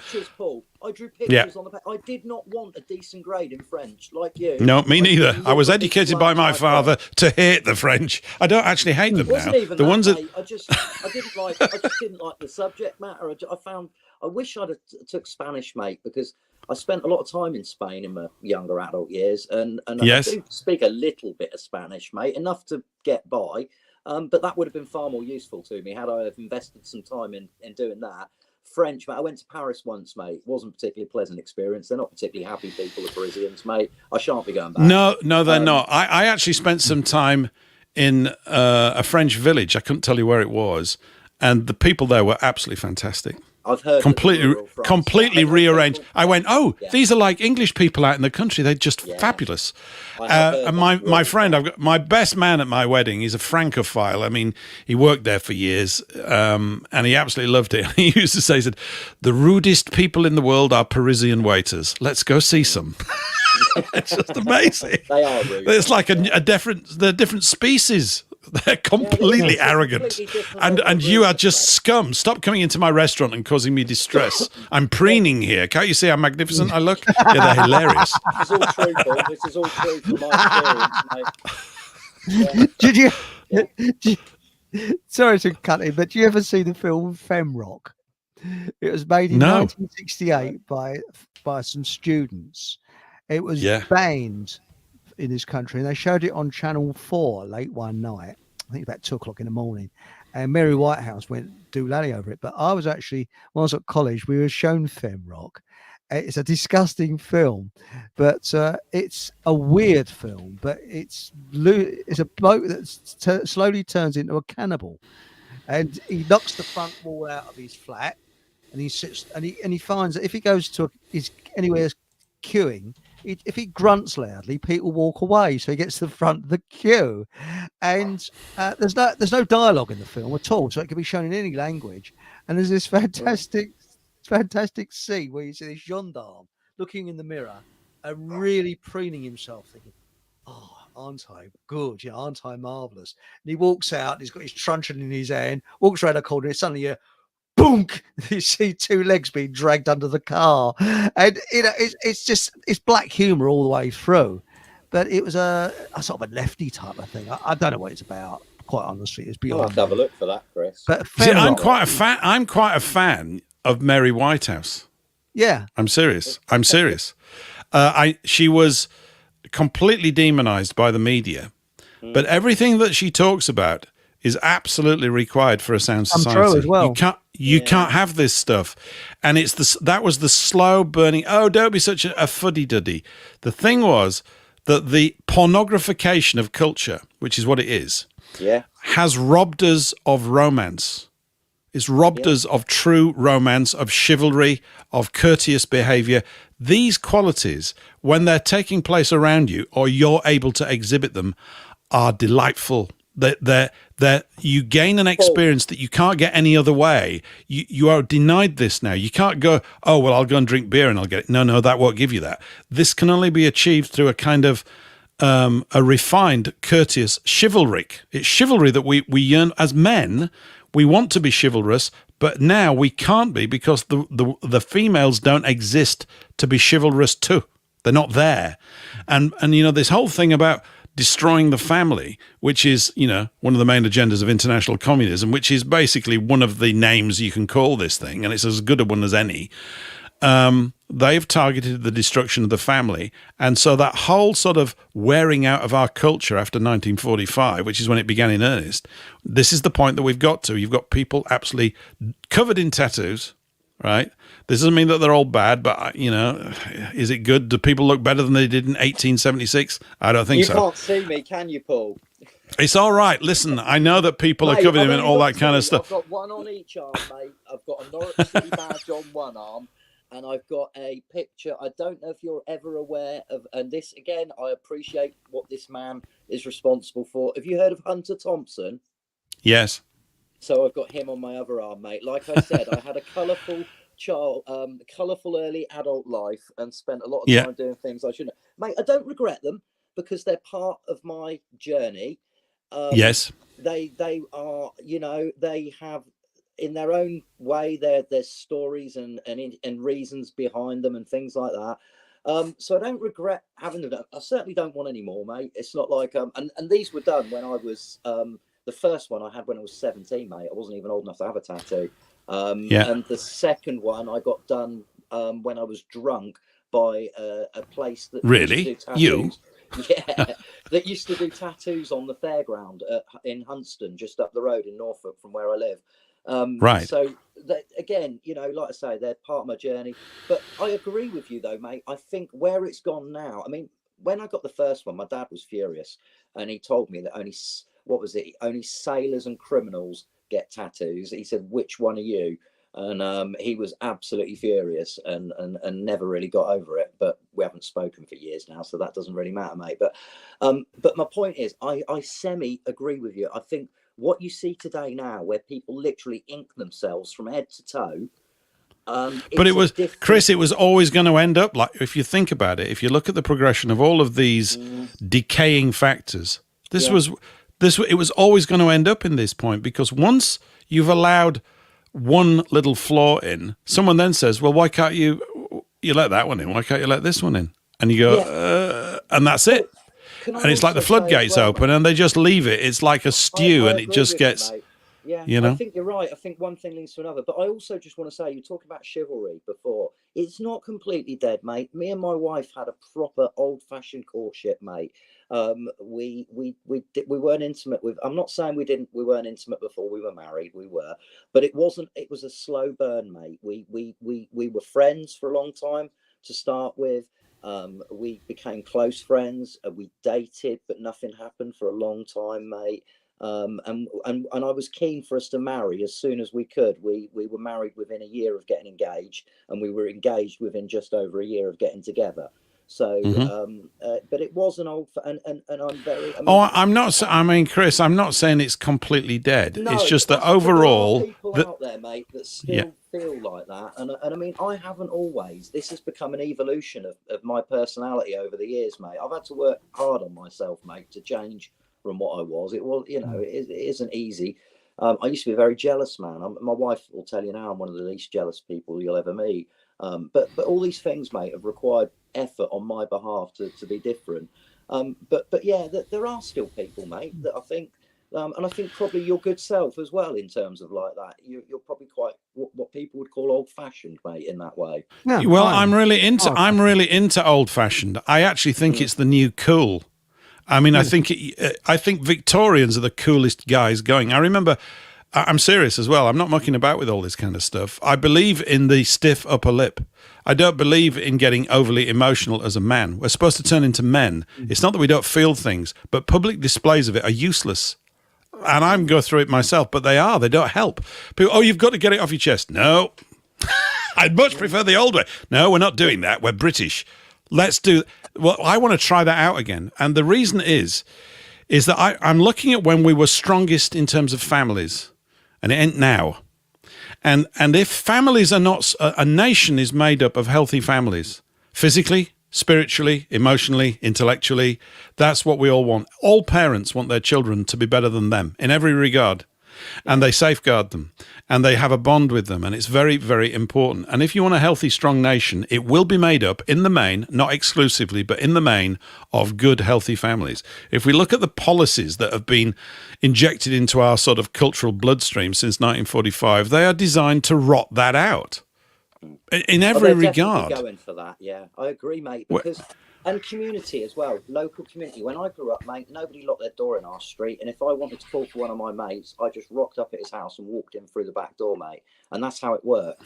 That sense of community. I mean, I'll give you some context. Well, I'm 49. I grew up in the 70s and the 80s, mate. On sort of suburban housing estates just outside of Kings Lynn in Norfolk, mate. But it was a different world, mate. It was a different world. You know, I remember, I mean, I'm not a royalist, mate. That's a group of people I really don't have any time for. But and I live just up the road, mate, from Sandringham Estate. Like, literally, I could throw a stone from where I live and it would land on the Sandringham Estate. But we had a street party for Charles and Diana's wedding. They closed the street off, mate. Tables in the middle of the street. Everybody, the whole street, mate, come together, sat around that table. that's the thing, isn't it, that they've gone for in the last 30-40 years, mate, is to take away that collective feeling where we feel like we're in a community in the street that we live. They've gone for that in so many ways, and we can talk about the way that I mean, not just recently, mate. I worked in a rural factory in the early 2000s, mate, when all the Portuguese and the Latvians and Estonians, the Slovakians come over here. Mate, I've got nothing against them. They're beautiful people. But it was in the town that I live, mate, it was insane. And it has pushed property prices and rents through the roof, mate. Wages down, because these people will quite happily come over and do crap jobs for £8-9 an hour. You know, they're not bothered. And it all these things, Paul, I don't know where you stand on it, mate, but to my mind, I think, like you say, they've been coming at us for 30-40 years, just eroding the sense of collective ownership that we have for each other, mate. Absolutely. I mean, what we've realized, what's going on, I think, is a realization process that we, the little people, are the only people that can restore this. No one else. There's no point appealing to supposed higher ups within. You can forget that. They're already captured by that system, and they've got to, pay the insurance on their Mercedes. And I'm not trying to be snotty about it. I don't mind if you've got a Mercedes. I don't care, right? And if people want a lot of wealth, great, get it, go get it. But that's not where the real wealth lies. No, it doesn't. No, you're right. There's a magic available in being with your kith and kin that you can't get through any other means. There's a magic available in courtship that you can't get through any other methodology. There's a beauty in it that has been sucked out of all of these things, and we know it, and it's not being nostalgic. I don't look to the past because, it was all much better. No, it wasn't. There were drunken husbands beating their wives back in the 40s and 50s, and before that. I know that. But what we're saying is that the overall tone of things was healthier because the focus was better. People, of course, were still being abused by the banking system as they have been ever since 1694. And that's the one thing that I, more than anything else, feel has to be brought to book before we can build anything back. I agree because with it's a sewage pump. Agree. Yeah. It's a sewage. Every time we mop it up, it pumps sewage back into the space. It's been doing it over and over and over again. And until we stop them, get their hands off of that pump, and restrain it in a proper way, we're never going to know how we could really live. And I know, I feel it in my bones, it would be amazing. Why are we all drawn, for example, to that idyllic view of the village with the pond and the green and the pub and the local dance and all that? We all want to live there. Everybody in the world wants to live in a place like that. Why? Because it ticks every box. You've got intimacy, you've got close friends, you'll even have your close dramas, you'll know that Mrs. Smith hates Mr. Smith or whatever it is. All that goes on, but it's constrained at a human level. It's really healthy, it's wonderful. You bind in with people and it's joyous. It really is. All of that is to be replaced by what? Concrete, crap buildings, McDonald's everywhere. For what? For money? For money? Yeah. And yet we are compelled to get it. Yeah, because you got to pay the bills. We've got a bit of it, Paul. We've got a bit of it where me and my wife, we moved to this little village 6 years ago. We moved out of the town of Kings Lynn. We're in a little village right next to Sandringham. And people here, like we've got 4 dogs, mate. So we'll walk our dogs. A 40-minute walk can take 2.5 hours sometimes, mate, because of the amount of people that we'll just stop and talk to. We've made friends through just chatting to people on the side of the road in the village, mate. We know most of our neighbours in our street by name, at least. There are people that we have helped in times of crisis. We've got some good relationships. Not all the people around my street are nice. There's a couple of people we don't get on with. That's the way it is, mate. But most, and this village, Paul, it really is a bit like going back in time 50, 60 years, mate. It is a very different kind of community. A lot of people sell veggies and eggs out the front of the houses, mate. There's not a lot you can't get in this village. It's got most things. It's got like a builder's merchants, mate, and a decent post office and hairdressers, and we're quite well paid for. And it is, mate. It is like going back in time, sort of 50, 60 years here. And I love it, mate. It is a very different pace of life to what I've been used to. If you want to see what Britain was really like, though, if you go onto YouTube, it's still on there. I'll do it after the show if I was you. And look at Dave Allen, who was a comedian. the In Search of the Great British Eccentric, and there's no eccentrics now. Do you know of any eccentrics? We were Talking to noted. one tonight, Chris. Yeah, I think there's a guy at Fockham Hall's pretty close to it all. He's quite eccentric, isn't he, Paul? But is that bloke down Fockham Hall and all his mates? They're a little bit not quite on a batting on a stick. They're batting on a sticky wicket. That lot, yeah, absolutely. Never. But what about Wide Jenkins? Now, Wide Jenkins. The reason I call him Wide Jenkins because he couldn't roll his R's. Wide Jenkins. He brought in the Permissive Society. And he thought it was really brilliant. It was. Educate me, Chris. I don't know who we're talking about. Well, under Wilson, Harold Wilson, who was first elected, I think, in 1966.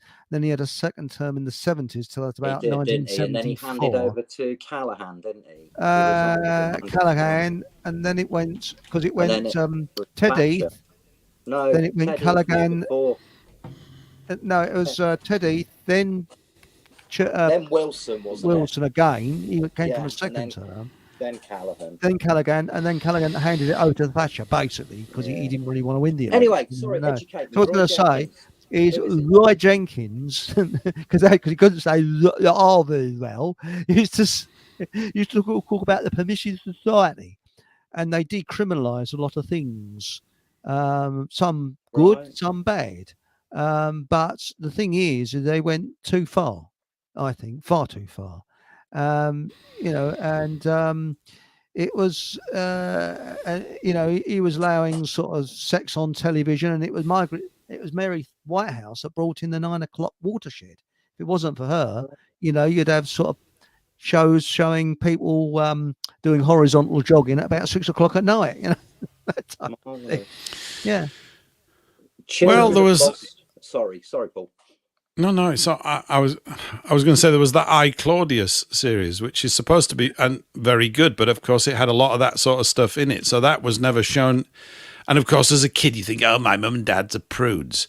You can't fully comprehend what it's all about. The thing is, I like the old movies because when the leading man and the leading woman are getting together and it's all getting slightly steamy and they're looking at each other in that particular way, it doesn't go all graphic. It cuts to breakfast the next morning, right? Yeah. Why do I need to see all the bedroom gymnastics? Now, the fact is that pornography is colossally powerful, so I'm not going to sit here and tell you I'm a prude. I've never seen it, right?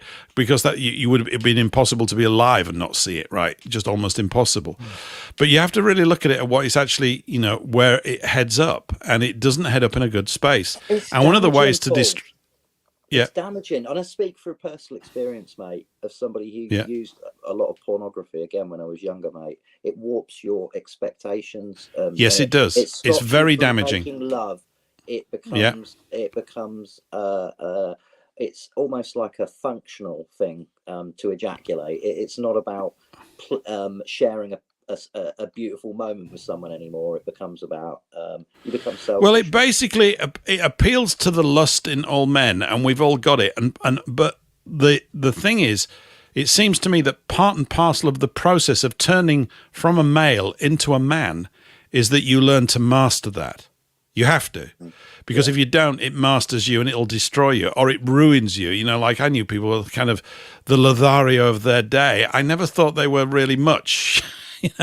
You kind of envied them that they were pulling birds at the disco all the time, maybe. But then, I had to listen to that music at the disco. It was enough to make anybody want to commit suicide. Who could listen to that stuff? So I never bothered going.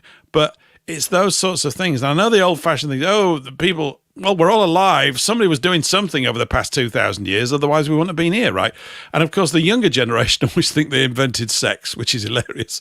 Yeah. Oh, my mum and dad wouldn't know anything about that. Well, you're here. And of course you don't join the dots and all that kind of stuff. And it's a thing that's got, my mum said, it's just completely overblown. Of course it is, because it's so powerful. It is very powerful. So they overblow it and it distorts things. What did they do in the Weimar Republic? It was that on steroids. It was disgusting. Yeah, it was, mate. And it gets worse and worse and worse because people can't get a kick, so they go to ever greater perversions, and it gets down to literally acting like a beast.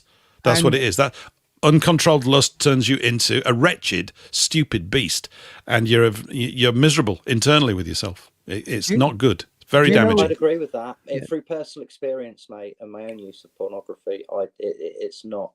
And what scares me, Paul, is the kind of porn that I would have seen when I was a teenager compared to the kind of porn that's available online to 15-year-olds now, mate. We're talking poles apart, mate. We're talking about women being sorry, that's a Norfolk word there for treated, mate. We'll say tret around here as opposed to treated. But being tret with no respect at all, like they're some kind of object, being slapped, punched, having objects forced into them that are larger than what they're probably capable. I think we've gone past the YouTube censor laws now. Yeah, sorry. But you get what I'm saying. I know exactly what you mean, Chris. What does that do to a young mind? Because if I'd have seen that when I was 15, mate, God knows what I might have turned out like. What I saw was damaging enough to me as a teenager. The fact that it didn't help with me. It made me objectify women. It didn't help me to be a better person. I understand that all teenagers, when they find out that they've got their ability to do that thing, are going to probably spend a bit of time experimenting with that thing in the privacy of their bedroom. If they've got nothing but their own sort of like uncorrupted mind, I don't think that's probably that harmful. That's part of growing up, mate. It's it's an experience. It's just part of it. It's just part of it. It's been going on for thousands of years. That's not what we're talking about. No, we're talking about the weaponization of it intentionally. And the corruption of those young minds, mate, into what that then makes them expect from a partner potentially in, a couple of years' time when they become active. Do you know there's a country that we're not allowed to criticise is pumping pornography 24/7 into another country which begins with P, and which we're not allowed. Well, Palestine. It's being pumped through their television stations 24/7. So what's that doing to the Palestinians? Yeah, well, I think they did that in Vietnam as well. It's literally a psychological weapon of war. Yes. Yeah. Because it and why do they, for example, the schooling system that we require is one much more closely aligned with the Victorian schooling system. So you keep the boys and the girls separate after the age of 10. I would. You put me in charge, they'd hate me. All those Marxist teachers, I'd have to line them up against a wall. Well, but they're familiar with that. They come from a long line of people that used to do that. And what's good for the goose is good for the gander. Of course, I'm being a bit silly, but I wouldn't allow them to teach sex education, because what they're robbing everybody of is the embarrassing fumbling and the idiocy of boys around the much more mature girls, and you need to go through that. It's hilarious in retrospect. It's awful at the time. You feel like a complete idiot, and you know that they know more than you, and they bloody well do, and they absolutely, and they're right to. Nature has designed it that way, because in terms of childbirth, really, women are having children too later in life. They just are. It's between 17 and 27. And of course, people go, "Oh no, I can't do that because I've got to have a career." A career doing what? Working for some stupid man? What do you want to do that for? Yeah, exactly. It's pointless, mate. But that's again exactly part of what we've been talking about tonight, isn't it? About how they're taking away all these things that, like, I don't see anything wrong, mate, with a husband and a wife, and the husband being the breadwinner and the wife being the homemaker. To me, that seems like probably a better arrangement, because women are generally better at dealing with people, and men are better at doing things, at building. It's got to be better. If I go back in my own life, I was born in 1960, right? So during the 60s, my mum raised me, my brother, and my sister, and loved it. And my dad went out to work. Yeah. There were no credit cards. There were no debit cards. There were no overdrafts, right? Mm. There were no loans from the bank. You never did that. We operated, and there was enough money. It was tight at times, just like it was for everybody at times, but there was always enough to keep food on the table and to keep us going, and we were a family together. Now you've got exactly the same situation where people barely have got enough to make meat, but they've managed to set it so that both parents have got to go out and create latchkey kids. Nuts. And then we say, "Oh no, we've progressed." No, we haven't. No. You're just basically, you're being milked much more effectively as a tax-paying cow, which is what we've all been turned into, because they hadn't come up with all these sophisticated techniques of doing it. So, the idea of putting your children into nursery, I'd stop that. I wouldn't allow it. Oh, I mean, I'd be so heavy on all that stuff. Yeah, and I wouldn't let people get divorced either. You'd have to really, really push it with me to get divorced. Because, if you got married and then you said, I've changed my mind, tough. Yeah, Tough this is the titty. thing, though, mate. A lot of people don't think it through, do they, these days? Before you get it. You see, me and my wife, we got together late in life. Paul, I would have been 39 when me and Jess got together, and she would have been 44. So we were quite late, too late, really, to realistically have any children. Yeah. But you see that Chris, what you're talking about is completely typical, and it's not. I'm not trying to point a finger at you or any. I got married too late. I got married when I was 39. I met my wife when I was 32, and I was 38 when we got married. Right. Yeah. So. Realistically, what would have happened in previous generations is that I would have left school at 18 or 16, got a job, met a girl, got married at 24 and 25, and would have had all her children by the time she was 30. Yeah. Now, and of course, but everybody's been told there's a much better life out there for you, ladies, if you go and have a career. Really? The thing is that all of these hidden joys, they're hidden now, that are available in family life, people are not getting, they don't even know what it's for. The simple truth is, if there are no children, there's no point doing anything, any of what we're doing. It's pointless. Yeah. It's literally pointless. Yeah, and the Spartans had a thing with their warriors. You couldn't go and fight. You would be training, but they wouldn't send you into battle unless you had a son. No way, because you're going to get killed on the field. Where's your replacement? Yeah. Now, look, it's just common sense. Why do you need a replacement? Because there's all these other warring tribes. In the last 200 years, we've been having the shit kicked out of us, right? So you just go, well, that makes sense, right? Yeah. It's things like that are literally what used to be called common sense have been replaced by, well, let's go to the intellectual authority that studied all this. How about let's not? How about let's not do that? Right. And of course, academics, isn't it? That's the trouble. Academics. I was going to say they've got a big problem, Paul, in Japan, haven't they? That they're not replacing their own population at sufficient rate to sustain. The population is in decline, and they've got a real awkwardness over there, haven't they? Around. Well, they do, but there are policies. As the policies that were instituted in National Socialist Germany in the 30s, as were the policies instituted by Colonel Gaddafi in Libya that caused families to re-blossom very quickly. We could do it in 3 to 5 years. You just do it. You incentivize people to do that, and you shift things to say the epicenter of society is no longer the creditor class. That's who we're all working for. Right, yeah. The good people in society are not the billionaires. They're a pathetic joke, right? They really are. Look at them with all their helicopters and their suits and going to meetings and being very important and making stupid decisions that we don't care about. Well done, you lot. Now bugger off. The most important thing is the development of families, and so we could turn that. It can be turned round, but those guys, that small coterie, have always worked to stop that. They work to Paul, don't they? They make us so that you're this, and we identify people. This is the thing these days, mate. Everybody wants to identify as something. And the more that we put, the more we split into subgroups and things like that. That's obviously their intention, and people just play along with it. That's what I see has been happening in the last 2 weeks in the UK, mate. Everybody who's gone out and thrown a brick at a copper or done something stupid like smash up their own community, they are just playing into the hands, mate, of the people that are trying to corral us and to make us, what it is they want us to become. To my mind, there's no excuse, mate, no matter how heinous a crime has been committed. And I don't think it's about that, Paul. I think a lot of it is people have just had enough the last 4 years, and it's any excuse to go and have a riot now, mate.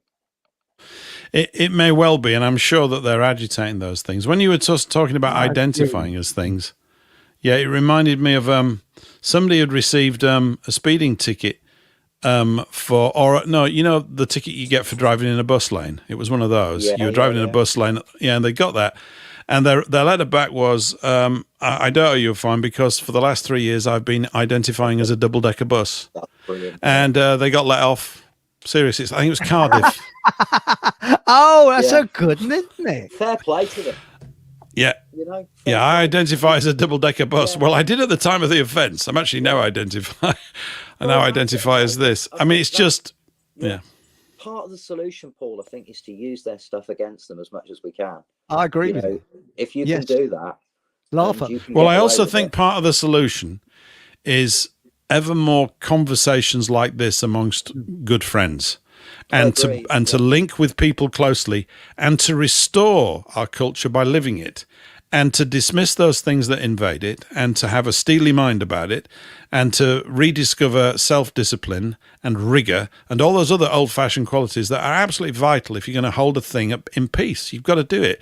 So we've got to be vigorous about it. And I'm not really... I do pay attention to what they do, but we do get sucked into their drama all the time because they're drama mongers. That's what they do. And we have very little ways, as I said earlier, of really identifying what is the truth and what is a pile of manure. So why bother wasting your time? I said, basically, I operate on the basis that all of the news is wrong, is a lie, and that means that I'm probably at least 90% right. Yeah. I can't be bothered to spend all that energy to find out the 10% of the truth that they do. I just can't be bothered. Yeah. So we need to work with local people. I want rid of national government. I don't know what it does. What does it do? I've no idea. I want county government. Then we all go up the road and deal with them and turn up at meetings and give them a mouthful, and that would change their behaviour, and they would become better people, but they've become complacent. They're behind this wall of Freemasonic protection devices and all sorts of other manure that they've injected into our cultural space. I think people know how they want to live. It's just that we're denied it.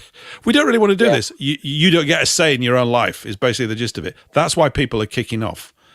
We need to. You got to have. You don't get to make your own mistakes. No, I do, but you'll get harmed. It's okay. I want to take the risks. If I die, I die. I'm going to live my life. You're not going to make decisions for me.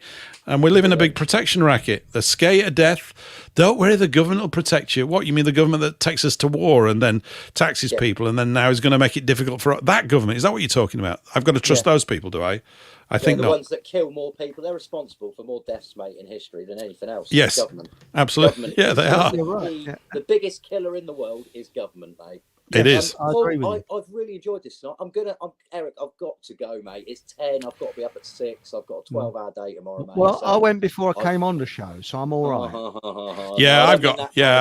I went whilst the show was on, actually. But there you go. Oh, that was that noise. I wonder what it was.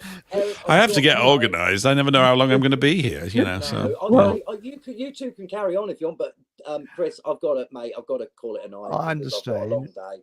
Paul, it's been an absolute pleasure, my friend. Great conversation. Really was. Lovely to meet you, Chris. Maybe we'll do it again at some point. It's been brilliant. Really enjoyed it. I hope so, mate. I really do. Chris knows how to get hold of me, so I'd love to do one with you again, mate. It's been splendid.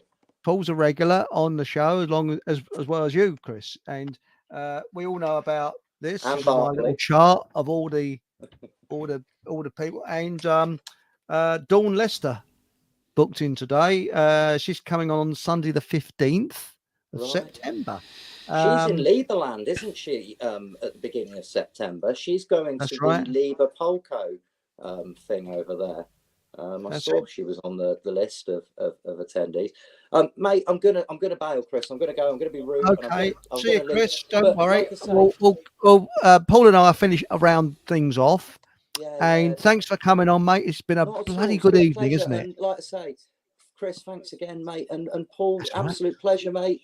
Be lovely to have a chat to you again. It's been great. Look forward to doing it again. And give my regards to Norfolk. Are you the guy then that lives in Norfolk and Good? Is that right, Eric? Absolutely, mate. Yeah, that's right. Song by the Kipper family, mate. You're the man from Norfolk and Good. I've got it. Norfolk okay. And Good. Yes. It's all good. You're a cultural attaché, aren't you, Chris? Absolutely, mate. I'm the Norfolk contingent. And can I just say as well, Chris, thank you to everybody in chat for your kind words as well about Jess. For anybody who put a comment on there, thank you so much. And when we have some good news, obviously we'll share it with you all. which I'm sure will be at some point in the future. But good Brilliant. night, everyone, and thank you so much. Take care, everybody, and vibrate in the frequency of love. I'll see you soon. See you, Chris. Bye now. Bye. Bye, Chris. Now, Bye-bye. Paul, you've got a show coming up on Thursday, I believe. Yeah, you might be on it, mightn't you? It's very incestuous, all this. Very But it seems to work. And, Yeah. it was. It's. By the way, we'll have to sort out what the heck happened last night, because I was broadcasting, so I thought, and I was sitting talking to myself. That's a beautiful intro. It worked beautifully, but nobody could hear me. Oh. I don't know whether it was a breakdown on Rumble or what it was. It was really weird. I was sitting there talking away, but I was going to say is you're on at 8 o'clock on Paul English Live on Rumble, and it's a show. That's right. I am. I'm on Rumble. I don't muck about with this YouTube thing. Actually, I do have a YouTube channel, and maybe I could. I think my show would probably get away with it because it's so tame. No, I mean, we're just all double entendres. Well, actually, you are, but see, there's another one. So can't get away from them. But we're on Rumble at 8 p.m. and there's radio. We're on Radio Soapbox. This has gone out on Radio Soapbox tonight, Eric. We've just been beaming that through as well. Yeah, we got lots of work to do on the Soapbox, but we get there. And Thanks, Paul. Cool. All good stuff. So, yeah. And next Sunday, you can come on. We've got, what have we got next Sunday? We've got World War III Quick Step with Nathan Allenby. And Nathan Allenby has been a protester for over 30 years. He knows his stuff. And he was a chap that said that if you're going to protest about anything, don't do it in large groups. 6 people, 3 people. Very effective. Interesting. Yeah, that would be really good because the large group will be infiltrated and someone will go, oh, yeah, all that kind of stuff. Got it. That's it. Yeah. And then next Monday, it's not fully booked. It's still pending. Might be Ben might be back again. And then we got Survival Steve coming up the Sunday afterwards. So it's quite a packed month. So there we go. So thanks for coming on, Paul. It's been a terrific. And if you want to start, went very quick. It was great. A lot of fun. Yeah, really good call. As we're talking, I'm trying to find the outro. Where is it? I'm always doing this. If you want to stay on, because we can talk afterwards, if you like. I got to go. Even I've got a life, Eric. How about that? Really? Even I've got a life. Really? Yeah. I try to live one away from the microphone, so it's got to be done. I've got lots going on. And well, thank you very much for coming on. And remember, whatever happens, have a bloody good laugh. And I'll be back on Rumble. Well, hopefully I'll be back on. I might be on your show on Thursday, and then on Sunday we got Nathan coming on at 8 o'clock. And if YouTube haven't banned me, I'll be back on next Monday at 8 o'clock. So remember, have a laugh and good night. Thanks, Paul. Thanks, Eric. Good night.